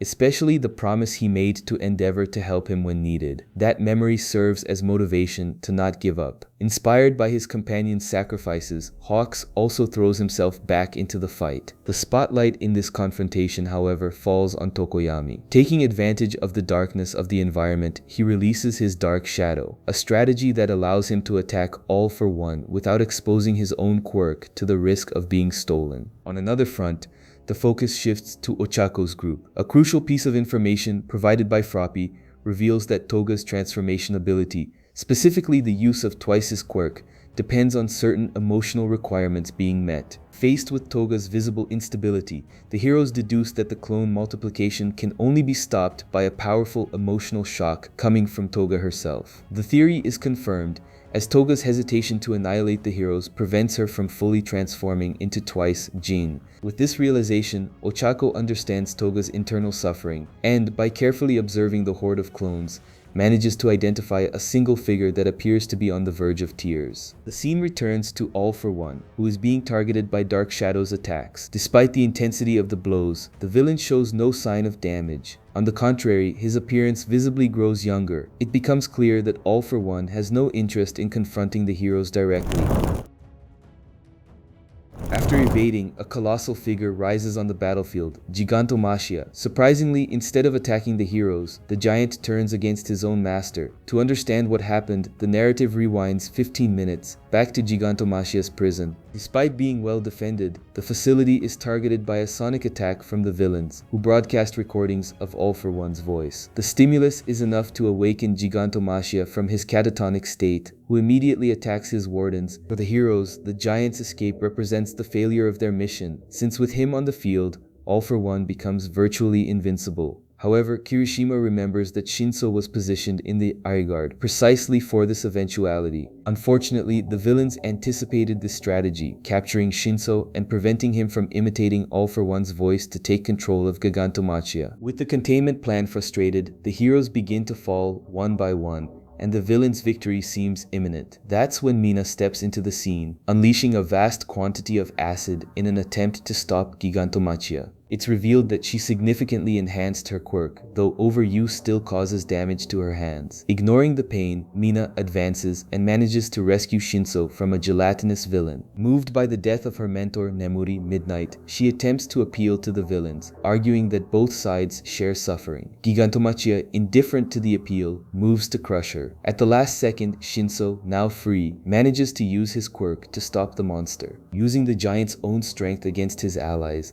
the heroes manage to turn the tide of the battle. With the fight over, Mina collapses with relief, supported by Kirishima, who discovers that her motivation was to return a favor, since he had also saved her in the past. Back in the present, All for One finds himself attacked on all sides. In addition to the heroes, he now has to face his own weapon, Gigantomachia, controlled by Shinso. Recognizing the source of the control, All for One attacks the giant mercilessly, aiming to eliminate Shinso. When the mind control is broken, Gigantomachia reveals that he has a consciousness of his own, confronting his master for having abandoned him, even shedding tears of despair. The giant's reaction surprises Shinso, who realizes he no longer needs to control him. Resentful, Gigantomachia voluntarily joins the hero's side. As the battle intensifies, press helicopters approach. The media coverage focuses on Deku, narrating his transformation into a savior, and on the other heroes who remained to protect the citizens. The live broadcast takes the fight to the entire world, with people from everywhere praying for Japan. However, the reality on the battlefield is grim. All for One, having exhausted his patience, responds with a fury of lethal attacks, decimating the heroes. Ruthlessly, he begins to steal the quirks of the fallen, but something catches his attention.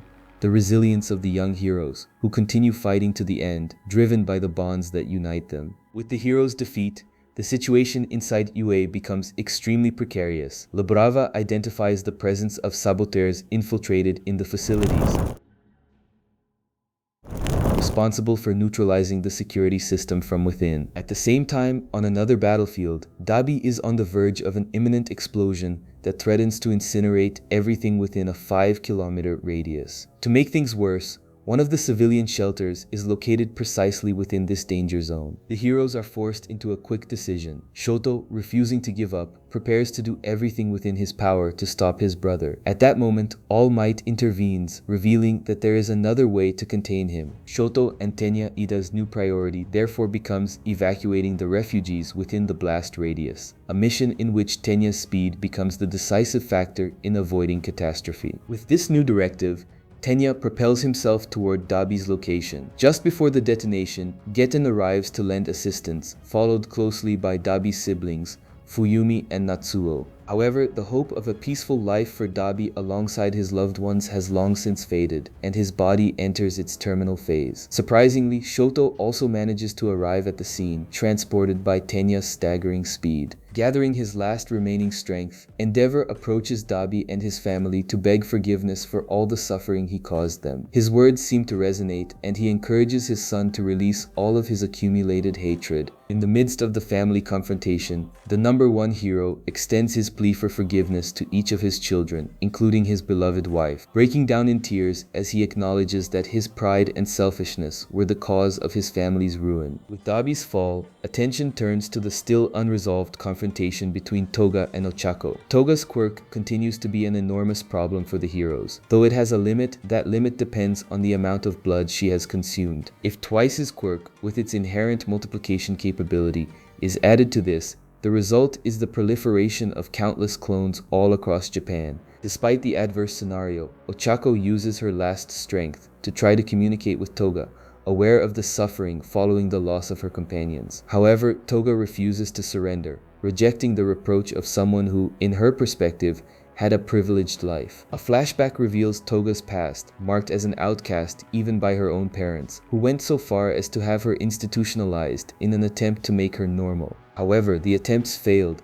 and Toga's parents were left disappointed to see that their daughter, rather than conforming, continued to attack people and act wildly. With that said, Toga initiates the conflict with Ochako's group. Curiously, the villain managed to collect blood samples from all the combatants on the battlefield, allowing her to transform into any of the heroes present. Faced with this threat, the heroes consider killing Toga as the only viable option. Upon hearing this, both Ochako and Tsu make every effort to keep the dialogue going. However, the girl refuses to listen to lectures and, without hesitation, stabs Ochako.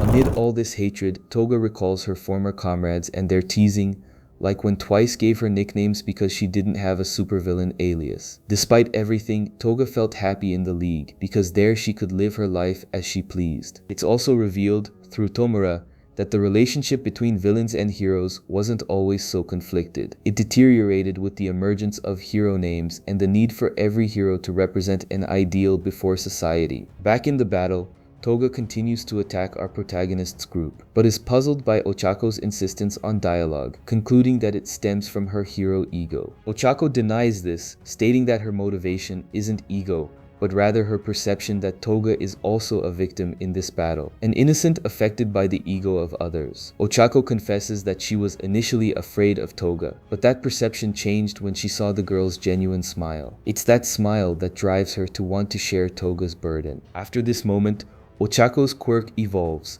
now seeming to require no physical contact to make her targets float. This phenomenon surprises the heroes present, and even Toga herself, who cannot believe that her clones are not covering the ground. With her last strength, Ochako tries everything to stop Toga, while sharing her own story, her life with her parents, her journey into the world of heroism, and above all, her feelings for Deku. Ochako's sincerity moves Toga, who hesitates in the moment that Ochako's life is in her hands. It's then that Toga reveals her fascination with the blood of animals and her passion for a boy similar to Deku, lamenting never having asked him for his blood. With this sharing of emotions, Toga exhausts her energy, and her clones vanish. For the first time, Toga feels the happiness of being accepted by someone, above all, of being called beautiful. With Toga's energy dissipating, all of her clones vanish. A fortunate outcome, since many heroes were on the verge of death. Toga is left incredulous as she observes that, even gravely injured, Ochako continues to use her quirk with all her strength to prevent her companions from falling. Although her view of heroes and villains has changed,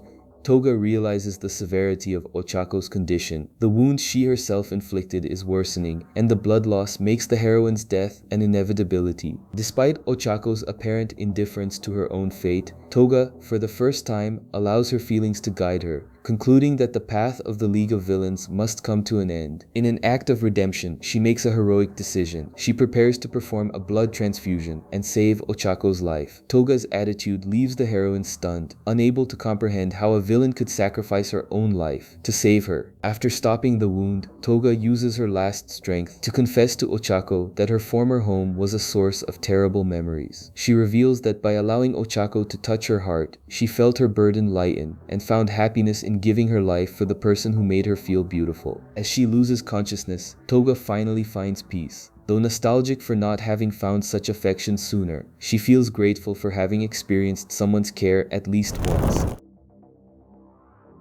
And so, Himiko Toga dies, holding the hand of the only friend she ever had. The scene shifts to the final confrontation, where All Might awaits the arrival of All for One. Though no longer possessing the superhuman strength that defined him, the former symbol of peace stands firm in his determination to fight for justice, wearing his iconic smile. From his briefcase, he reveals a technological trump card, an advanced combat armor. Despite the suit's formidable appearance, Japanese authorities watch with apprehension, aware that All Might in his current state is no match for All for One, and that the confrontation may culminate in the humiliating crushing of the man who was once the world's greatest hero. The combat begins with All for One launching a long-range attack. Surprisingly, All Might's armor withstands the initial impact, allowing the hero to contain the villain's advance while using electric discharges to inhibit his regeneration. All Might's resistance astonishes Japan's defenders. It's revealed that after losing his powers, he knew he would need new methods to fight. Refusing to stand back, he requested the help of his allies in the United States to build the armor. Equipped with the new technology, the hero manages to counterattack